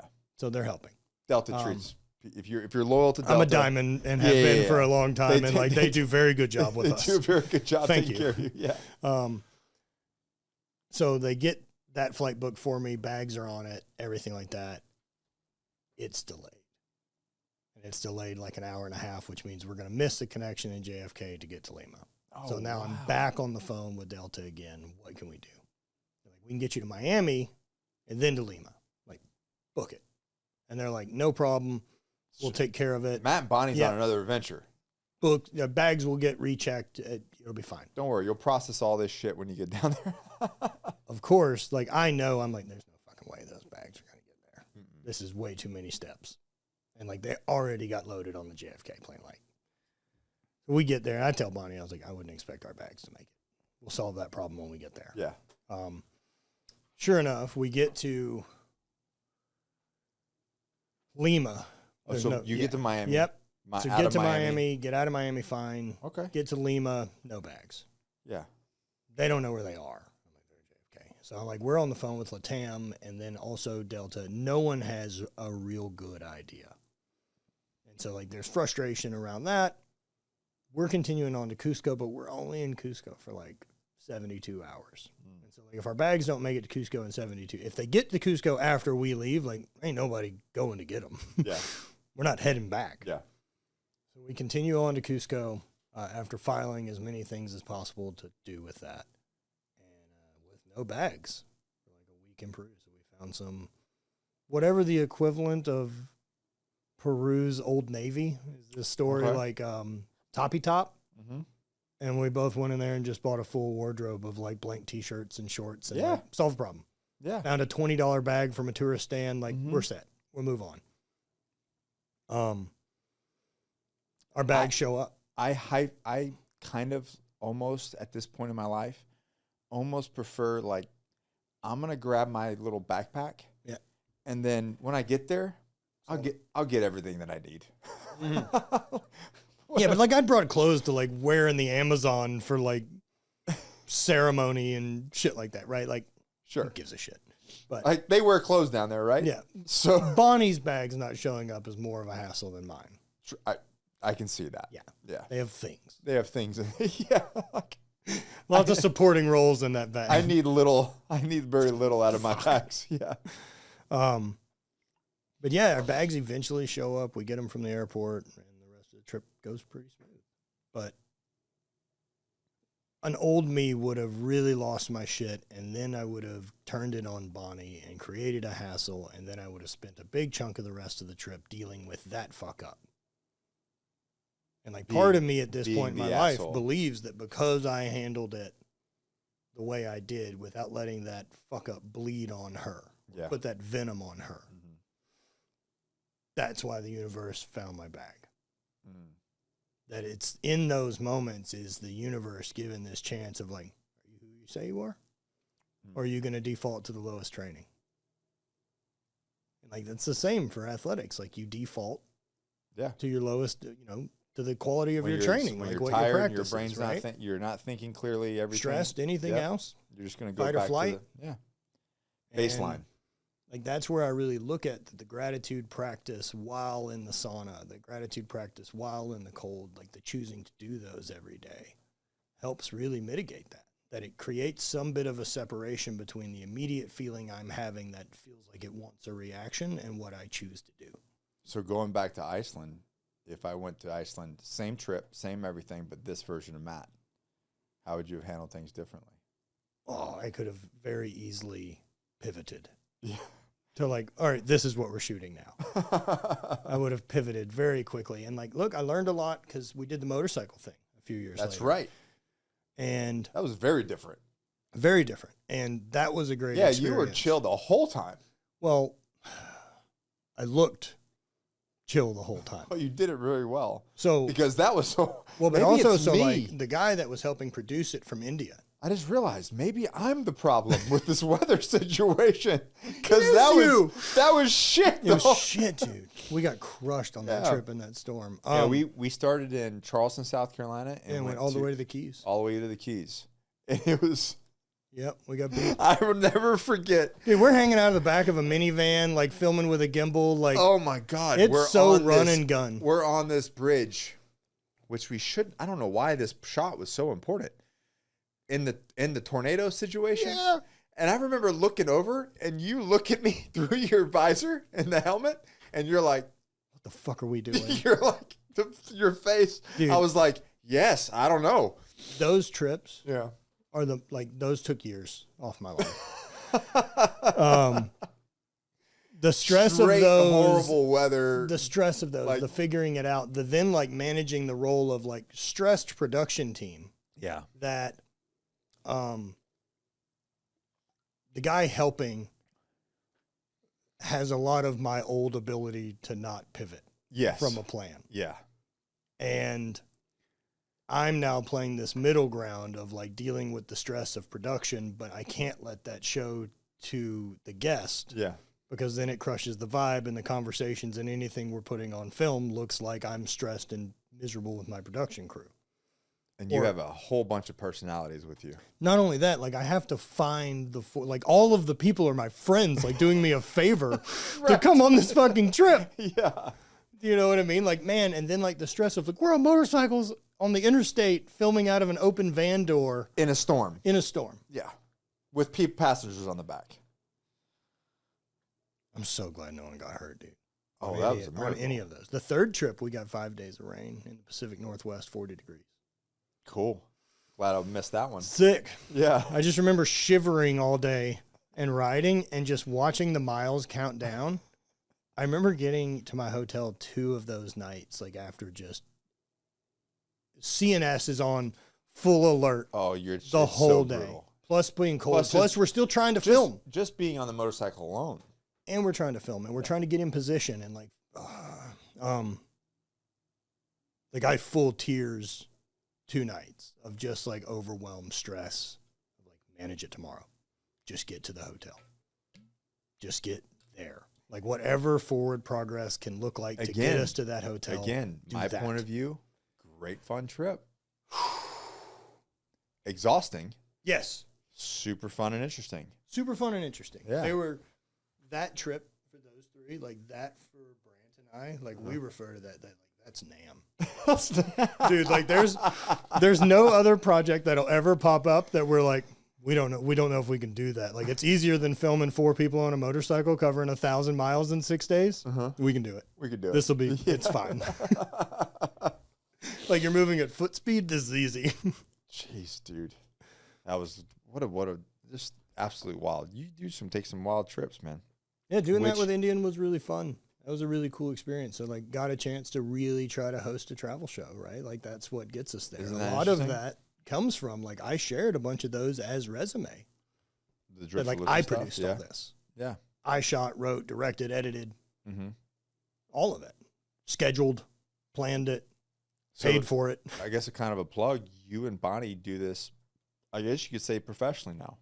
Yeah, man. We got hooked up with this really rad company, Trova Trip. Bonnie's working for them. Really? Yeah, she's kind of worked now as this like liaison for people who want to travel and want to like host something like this with their community. And so now she's this kind of in between of like telling them how to actually go about it and sell it and fill a trip and actually make this part of what you do for a living. But yeah, 3 years ago they reached out to Bonnie and then got in touch with me. And so yeah, we host 2 international kind of travel trips a year. And it's gotten to the point that, like, they're filled. I mean, like, we've got one to Greece. I leave in... This is your first time to Greece? Yeah. We're going to Crete. Crete's nice. Crete's where we're headed, and then we'll have, like, 48 hours in Athens. Not too much. That's what I've heard. Do you like New York? No, I don't care for cities in general, and I'm aware of that pretty globally. I imagine I'll get what I'm looking for. Yeah, you're going to get what you're looking for. I can tell you what to do and what not to do. Perfect. We're going to, so we're doing Paris for like 48 hours, then we're going to be in Malta for like a week. Malta's good. 48 hours in Paris, right there with Athens, 48 hours. And then we're going to Turkey for like 9 days. We're in Turkey. Istanbul and a number of other places. Constantinople. Okay, got that. Yeah. That's where Carmen Sandiego hangs out, so far as I know. You don't know where else, though? Bonnie's got the itinerary on that one. It's one of those I agreed 2 months ago and then dumped it. I don't need to know before I get there. I did 7 months in Turkey. Okay. Cool. Yeah. Yeah, it was cool. So I know we're going to like Cappadocia. I'd like to get to it. I'm trying to sneak in as many trips to look at like weird rock stuff as I can. There's some weird rock stuff out currently there. Become a slight fascination. There's some places old, man. There's Göbekli Tepe, and then there's Karahan Tepe, and like they've realized that they found like another 80 of these that they haven't excavated like around Turkey. Wow. Yeah. I mean, it goes back to like. Yeah, and then forever. what it really helps is one of my favorite things is really realizing and believing that we don't know shit about fuck. No, I sent you that thing, right? Like, what has that been debunked? What's Which going one, on? the pyramids? Yeah. I don't know where that currently is. The data shows a lot, but like until we uncover something and like we can put our eyes on it, I'm like fascinating. Dig a hole, bro. Yeah, get to it. Yeah. I don't know, but like if that's real.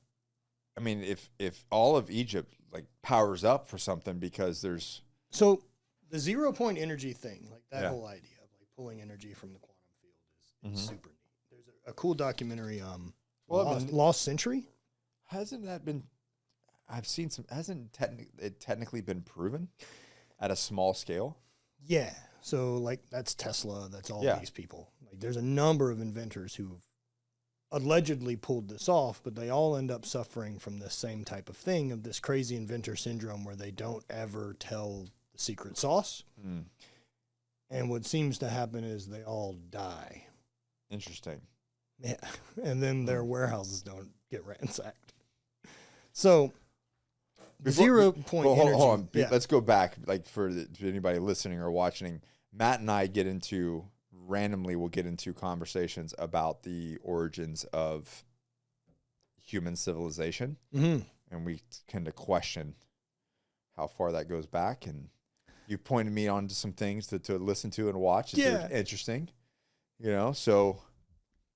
Yeah. I mean, I think likely that like this is a repeating pattern. The more you dig into history, the more you're like, yeah, we don't know shit about No. I mean, Yeah. because like if there's a reset, right? Like it's the last reset that we know of would have been like the end of the Young Dryas. So like whatever cataclysm happens then when that thing goes down, like comets hit or whatever it is. Sure. They're talking about like within a couple months, like 85% of Earth's biomass burns.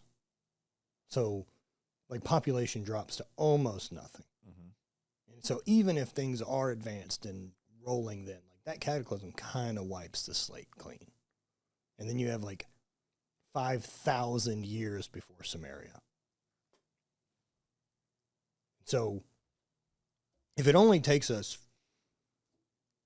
Put your like tinfoil hats on. If it only takes us like 8,000 years to go from Samaria to rockets, like we're catching rockets. Yeah. How many times do we have that 8,000 year window?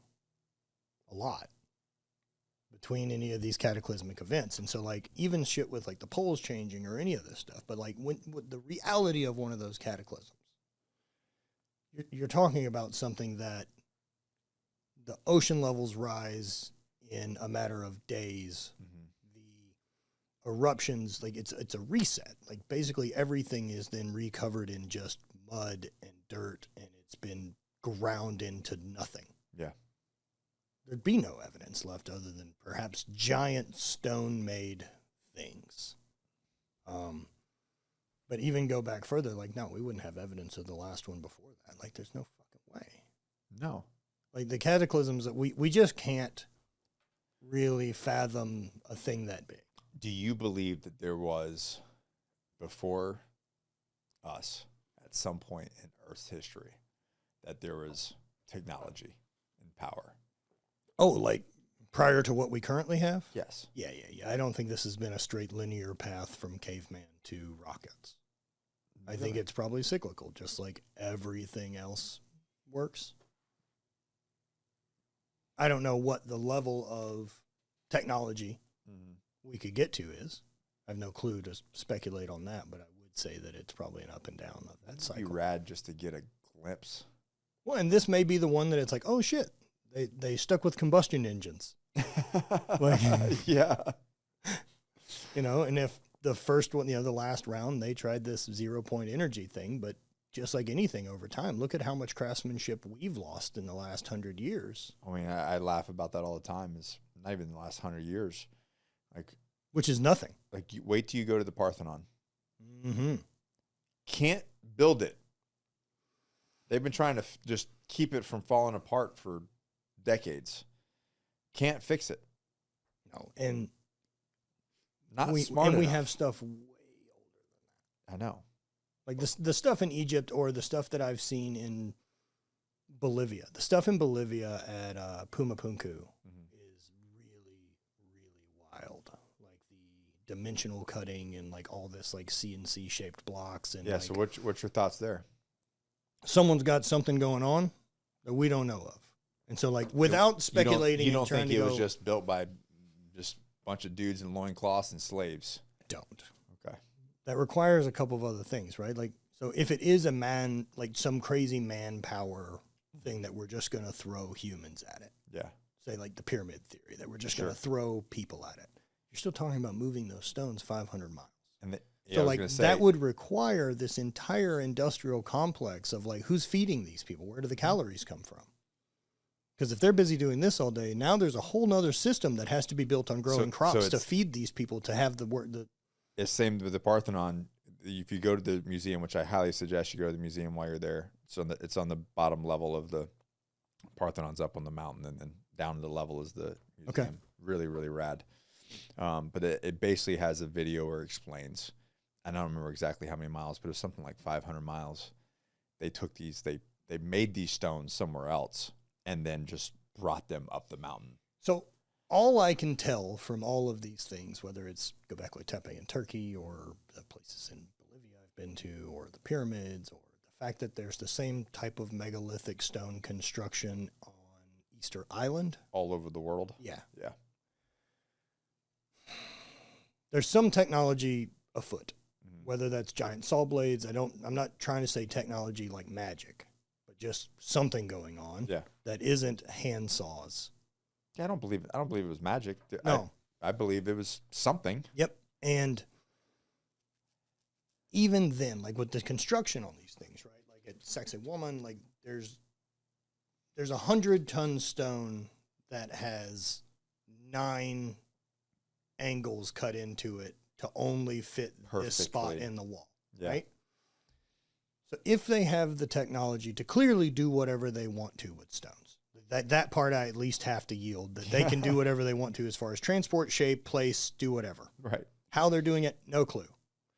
But even if you can shape stone however you want and move it however you want, you cut them into a uniform block because it's less cuts, it's less specificity. You're not taking this 100-ton stone and putting it in the wall and checking it and then pulling it back out and shaving parts down the way custom fit would have to work. The only reason you would make stuff with that many sides is because it isn't harder with whatever method you use. And I don't have a good answer for why you would choose to do that, because it's not like they're cutting 9 because they can't figure out cutting 6 would be more effective. They know that. And I think that most human beings can't handle not knowing. So we make up some sort of story to make it make sense in our brain. Religion all the way across the board. So it's kind of painful for your brain to go, yeah, I don't know. I like that. Yeah. I like knowing that there's a world that we don't know everything about. And like, I think the lie that we do is a bit more damaging than just the open curiosity of being willing to keep learning and continue to develop based on the current knowledge you have now, instead of being stuck in something that we drew our heels in the sand and said this was how it is. I was watching, I forgot the guy's name, but watching the Ancient Apocalypse. And he was talking about the archaeologists and how they're like, nope, this is the, I'm like, but why? Why are they drawing the line in the sand? And well, like, part of that line, it can seem like it's malicious, right? But part of that line in the sand with archaeology is simply we don't have evidence. We can't say it's happened. We can't speculate. But he's like, here's the evidence. And he's, but the evidence he uses to is a little speculative in some ways. And so all of the evidence he has combined seems to form a much bigger set of evidence. Right. Right. But at the individual level, like we don't have any proof that they used something else. What we have is the proof of the tools we found. And so we have to assume that, like, that's standard archaeology's thing, is they're not trying to rely on speculation or magic. That's when I look at it, and like you said, like 9 cuts, all different. Like, it's just not. Nah, man. Like seeing the pyramids in person, they're fucking wild, man. People did it. Like, I believe that. I believe humans of some form in the past made that happen. What technology was used, I have no clue. Wild. Do I think there's probably something that where, I don't know, if for the last couple hundred years we have really fixated on improving technology around the internal combustion engine? What if we would have leaned more into frequency and resonance and any of these other things? And perhaps it eventually goes there. Perhaps we're not at the stage yet that we get. Oh, it's going to keep going. That we think it's old, right? Yeah. But in fact, they're far more advanced than we are currently. We're on the path to eventually figuring it out. Because figuring out the 0-point energy thing changes kind of everything. Because then power is no longer a scarce resource.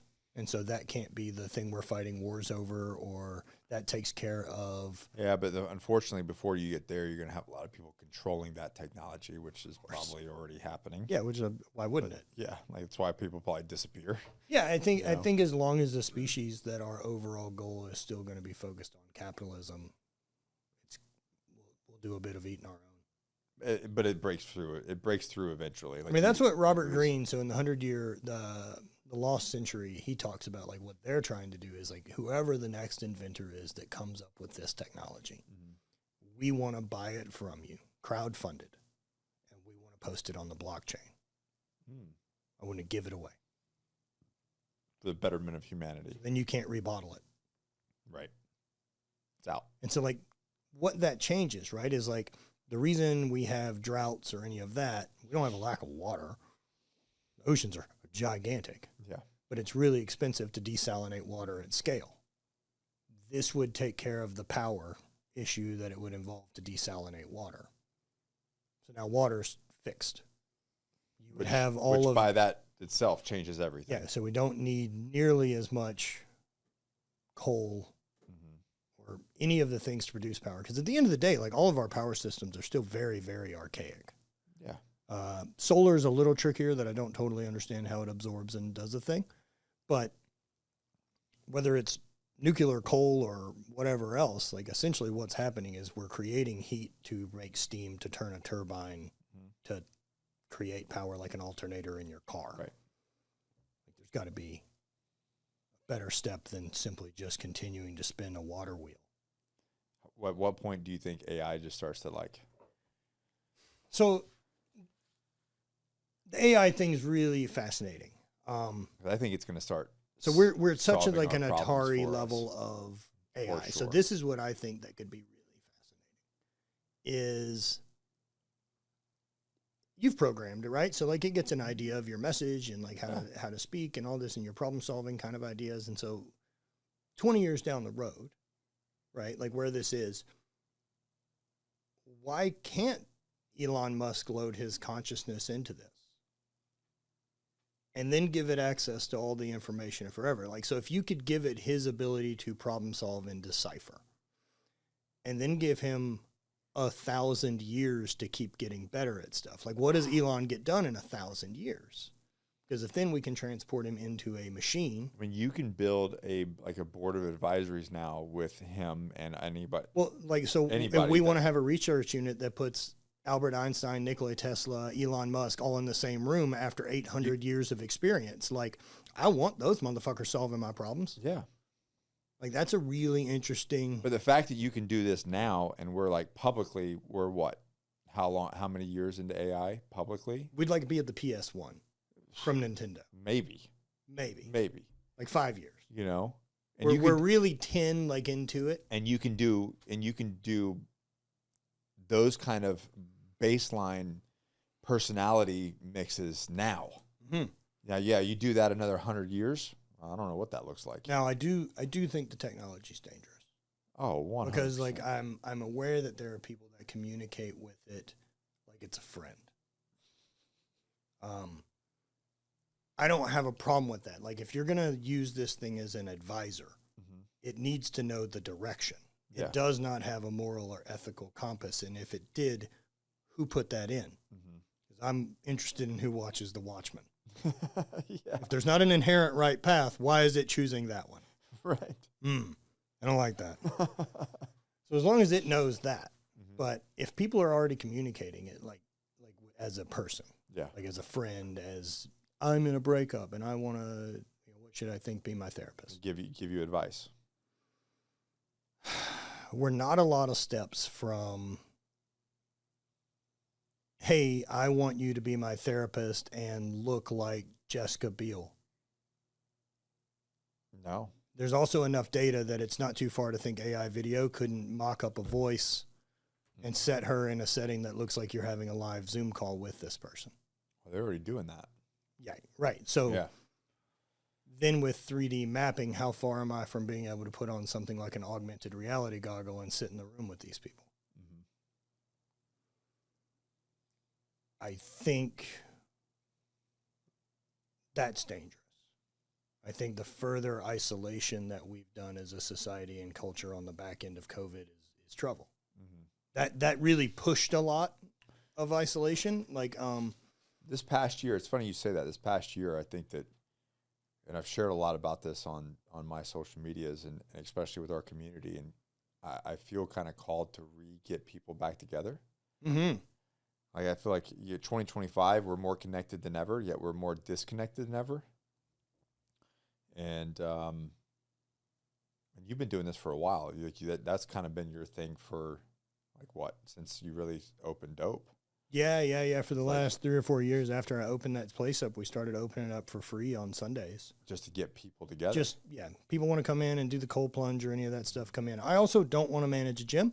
Yeah. And also, I'm not interested in being the daddy figure. The doors are open. Come enjoy yourself. I don't have to be there. Yeah.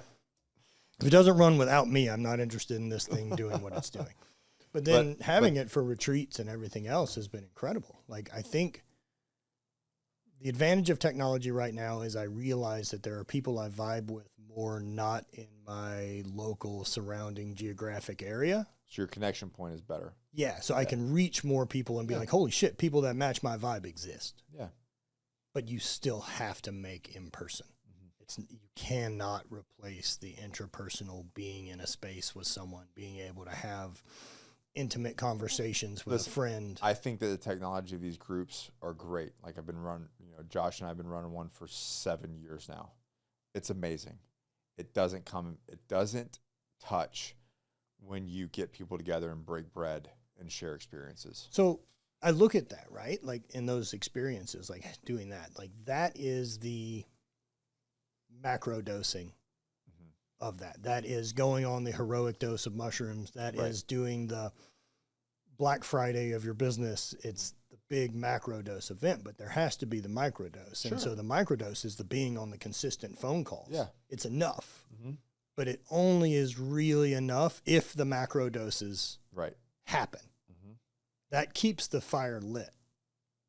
And I think a lot of time people get that inspiration, right? And like, whatever it is, when that moment of inspiration strikes and you want to do something different, it is that first light of a match. Yeah. That's the biggest spark it's ever going to have. It sucks trying to relight it down the road. That's when it has the most chance of catching something else on fire, is when that match first gets lit. And I don't know if it's a frequency thing. I don't know if it's a heart, soul thing. I don't know what it is, but AI doesn't replace that. It can't. The same as it can't replace this. Yeah. It also can't replace the interpersonal communication. And so that, to me, is where I hope we really use this tool, is that the AI thing no longer has knowledge as a gatekeeper, but implementation and understanding. Yeah. And if we switch our education system and everything else to implementation and understanding instead of memorization for standardized test, I think a couple decades into that creates a very, very fascinating culture. Very different one than we're currently. Whether or not we choose to go that way, I will be excited to watch the journey. I think that there's, based off of my circle of influence and my friends, I think there's definitely a subsect of people that are heading that direction.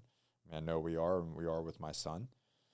So there's a subsect, but it's like, if you look at the overall population of the world, or just America alone, I mean, we're talking 99% are heading in one direction. Well, so what I think too, like when we talk about that dissolving middle class in America, right? Like I think that's pretty evident now more than it ever was, right? That's this dissolving middle class. But I think the dissolving middle class. My opinion is that that's part of the plan. I don't know that I give anything enough credit for like the plan. I think this is human nature on the consumer portion of it. And the other side's goal is capitalism. It can be sold as a lot of other things, but it seems the one we care most about is maximize profit. Yeah. And so we sell accordingly. The bottom gets sold to the Band-Aids for whatever the thing is. My problem with that is like you get rid of the middle class. So you have a rule, let's call it the elite, and you have the poor. The haves and have-nots. Yeah, the haves and have-nots. It doesn't really benefit them that much because... The haves? Yeah. Because now they don't have... Who generates the taxes? Who generates the revenue? Who's out there spending? Who's creating an economy that has a cyclical event, right? Yeah, all the haves. All the haves, but like they're not going and shopping at Walmart. No, but also look, find me another strategy in your life where there's a group of people that are involved in a thing that the lowest common denominator doesn't become the limiting factor of growth. Yeah, it will be. It's the same for us as a culture. I think the division between haves and have-nots is going to continue to expand. Oh, so do I. And not just financially, but like physical health. Yeah. I'm not interested in fucking the whole insurance thing. I don't take any prescription medical, Right. you know, like what I mean? Like I'm taking things for pro health. Right. I'm taking HRT. I'm taking things that benefit me. I'm on the proactive side of it. Right. I take care of my training. I take care of my nutrition. I take care of the information I consume. The have-nots will go further that way. Right. They'll become more and more dependent. Mhm.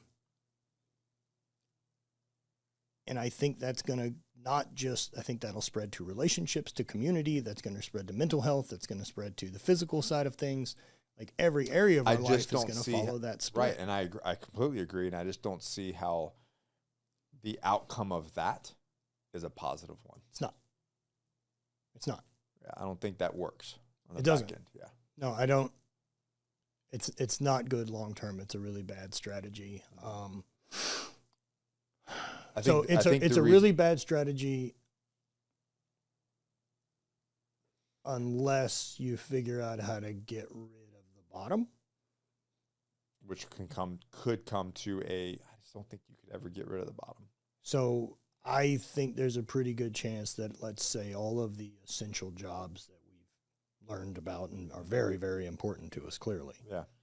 What a fucking lie. If they actually give a shit, give a shit. You know, these people are important, but you understand that the God of profit, what this is going to do is we will replace you with machines as soon as possible.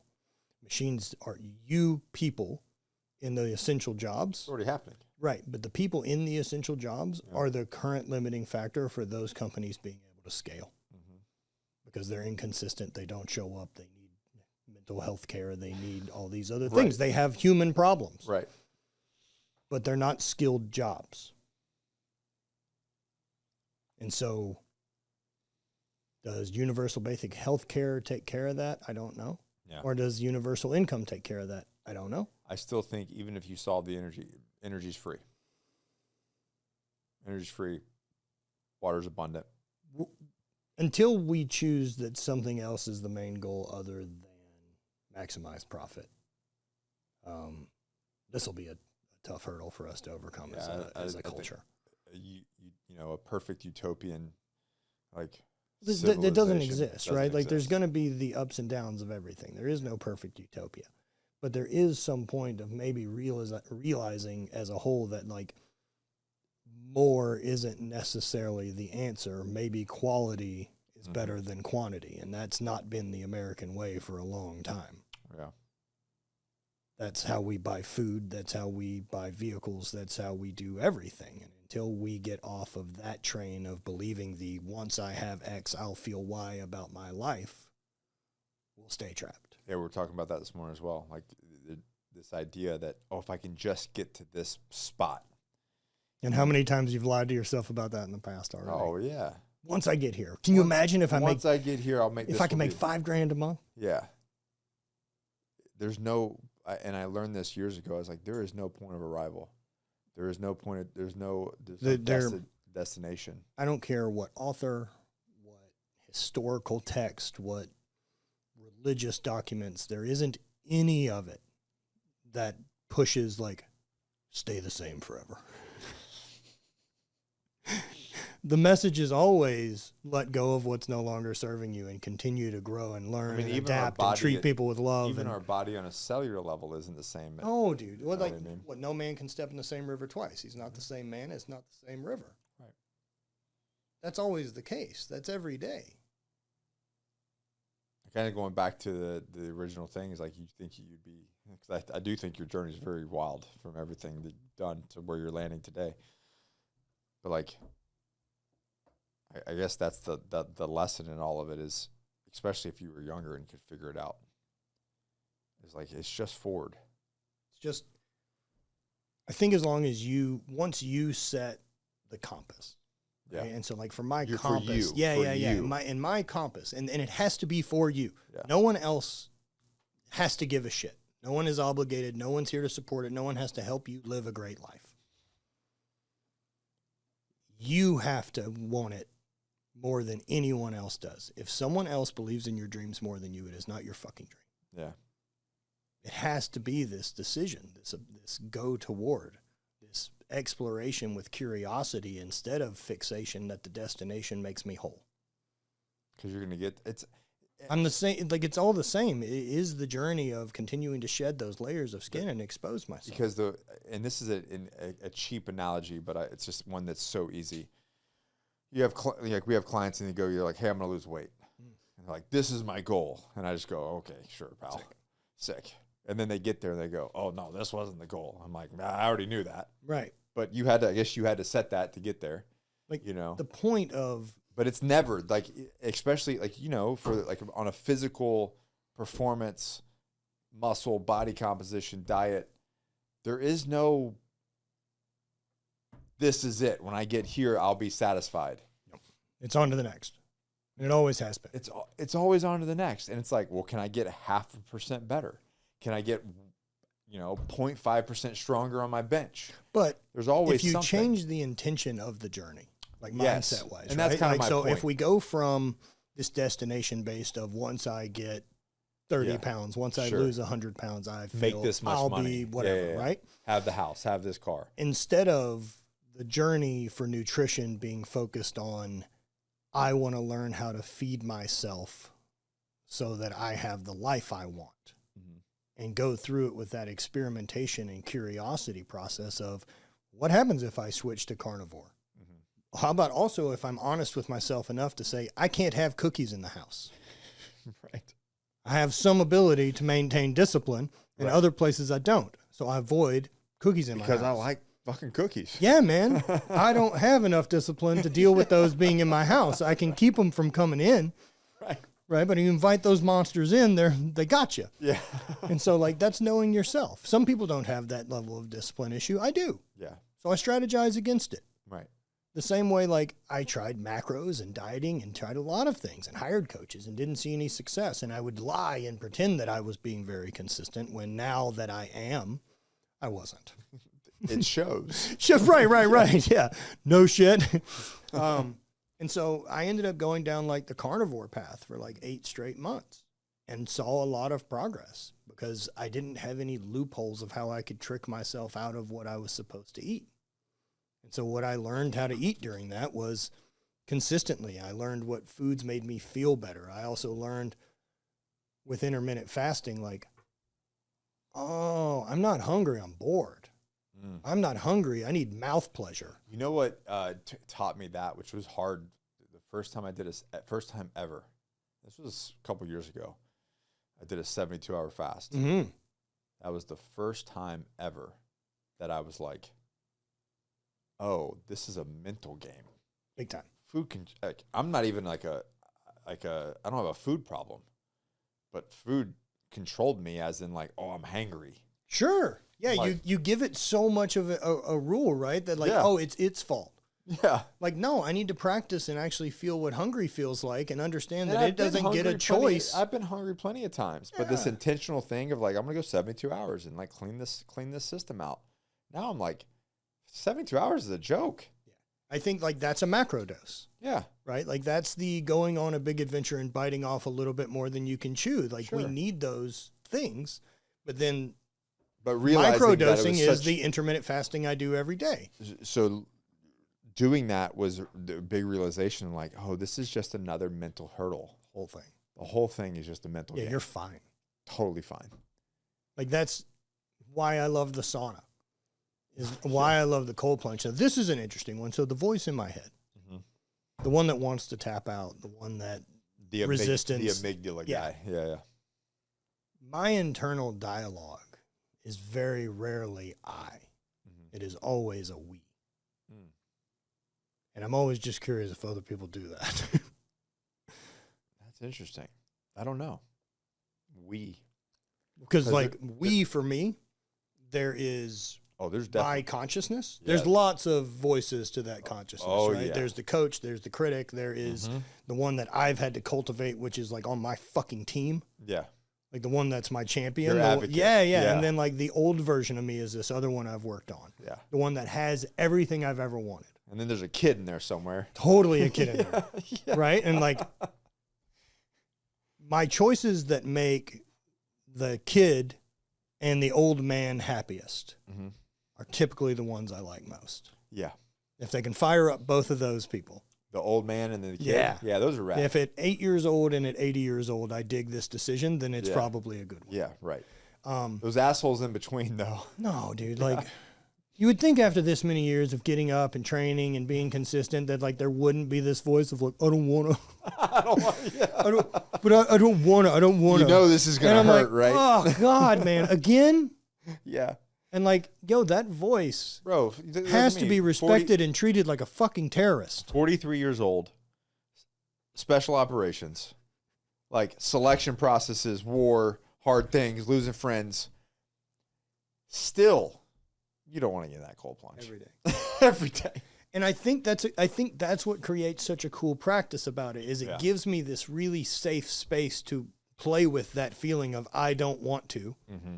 And get the dopamine reward that I really want, not the immediate gratification bullshit dopamine reward. Yeah. I mean, if at any point you're faced with two decisions, Naval talks about this in his rear book, and if you're in newest book, the Almanac, and if you're faced with two decisions, choose the one that sucks more right now.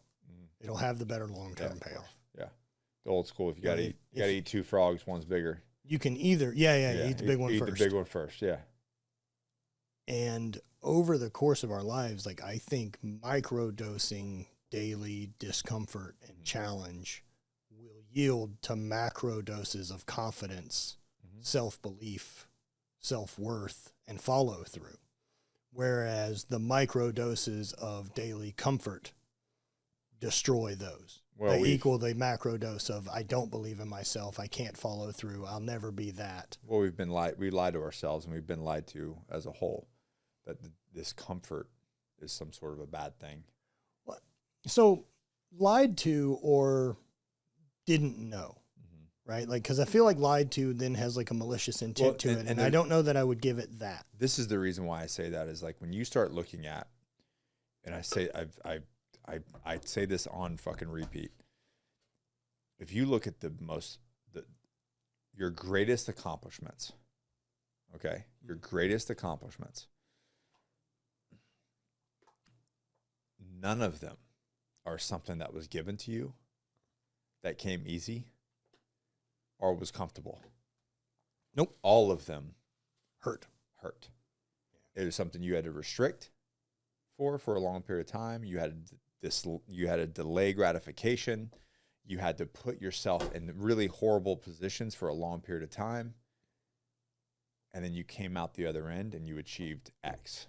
Like, every single time I've ever asked that, so, like, okay, so your greatest accomplishments in the world are when you had to restrict, have grit. Are your hardest challenges. Hardest your challenges, but yet on a daily level, I want to avoid them. You want to avoid them. That's really counterintuitive. The cool thing then is, like, so you can also realize that a lot of those big, heavy experiences weren't chosen. Mm-hmm. My dad dying, cancer in the family, lots of those things, right? Yeah. That, like, life's going to happen to you. So I believe in the universe as a whole, and we're all kind of part of this thing. Like, that's my overall higher power. Yeah, the ocean. Yeah. The universe is completely indifferent to my plight. Yeah. It's not against me. It is not for me, but there is a way to communicate and vibe and flow with it. It was against me. A lot of people do. Yeah. A lot of people do. And Brandon's heard me talking about it a bunch. Like, I manifested my own hardships. Totally, right? Yeah. That's where your focus is. Yeah. That's back to the gratitude practice about that's how I retrain that focus. Yeah. Is by just overpowering the repetitions of how great everything is, and then being as creative with seeing how great things are. Yeah. How fucking cool sunsets are. You know how much of that has jack shit to do with me? That sun, you know how fucking cool that thing's been forever in my entire life, and has never thought once about any of my problems. Mm-hmm. Thanks, man, for doing your thing way over there. Or the moon, you know, tides work and any number of other things. Like, this whole thing on Earth doesn't go great without that one. So, like, the amount of wonderful things out of your control that allow you to even have the ability to chase your dreams. And I think, for me, my realization of, like, where our biggest struggles are is because we're at this first real big pendulum swing of having abundance. Food's not scarce. We have grocery stores full of everything. And so when that abundance comes in, if it's not recognized, we'll divide ourselves by zero, trying to continually threat detect smaller and smaller problems, but believe they're bigger and bigger and bigger. Right. By using the gratitude practice allows me to see that abundance, including, do you know how many millions of years my species existed before someone was like, I'd like to pursue a thing I'm interested in? Interested? Like, doesn't keep you alive or warm or provide food? Like, I live in a time in life that I can create businesses, that I can reach out and drive across the country or around the world to meet people. I can write and put out books without permission. I can do anything. Doesn't make it easy. But the abundance that exists right now is the best it has ever been. All of our struggles come from, I can't manage the abundance of food. I eat too much. I can't make good decisions when faced with too many options. I'm not interested in having the options removed by some governmental figure to help me make better decisions. No thanks. Hard pass. Hard pass. Yeah. I'll take accountability. Yeah. I'd like as many options as possible. Yeah. The abundance of having free time, the abundance of being able to chase, to do fake work to make my body stay functional. Fuck, that's cool. Like, do you know how long, like, we got before that was one of those things?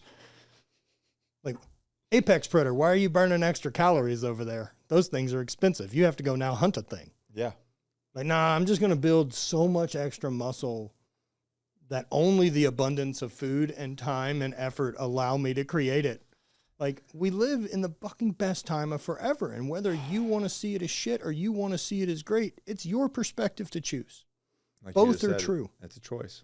Like, most people look at that level of like scarcity or abundance as that optimism, pessimism, like the glass is half full, the glass is half empty. I choose differently. I choose to see how cool it is to have a glass, whether it's empty or not. How cool it is that I have a table that glass sits on. How cool it is that I get to think about this. How great my life must be to have existential crisis alone. That means things are going great. Yeah. That I have a room, that how many warm beds I've slept in. My fucking line of abundance and have not is not the razor thin fucking boundary of where that water ends. I already have everything. Everything past that is just extra. Thank you. I think asking for anything other than the opportunity to get to create for a living and also be like, but also create for a living and be wildly rich and famous. Like, you're fucking greedy. Go for it. But act like if you're not going to let yourself enjoy the ride until it reaches some made up destination that you feel is validated, like you're stealing the whole thing from yourself. Yep. I think and what I think people that truly truly find true inner peace and happiness are the ones that realize that it's just the ride. It's just the ride, dude. There's There no is books written about the view from Everest. No one gives a shit.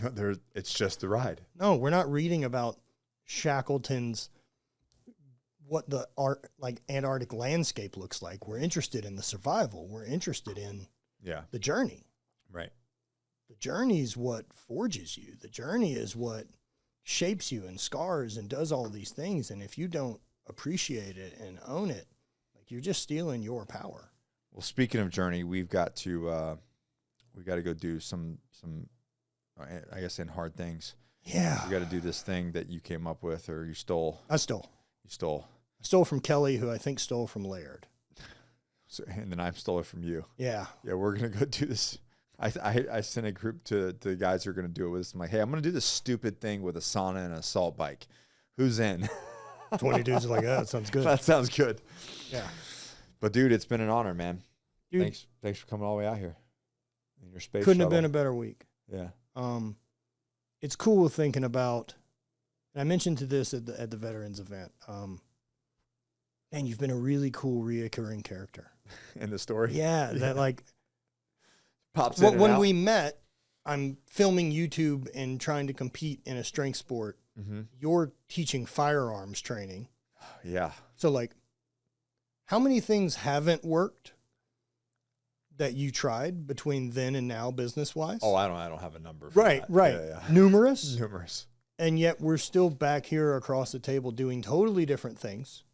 But the point isn't the what we're doing. It's the reflection of like, he's a motherfucker that goes for it. Yeah. And that's the only thing that we care about, is being around someone else that's got that fucking fire lit in them. And at the end of the day, that's what it really comes down to, is just going for it. Going for it. Other people that are risk takers, that other people, like I only want to surround myself with people that I bet on me. Yeah, it doesn't always work.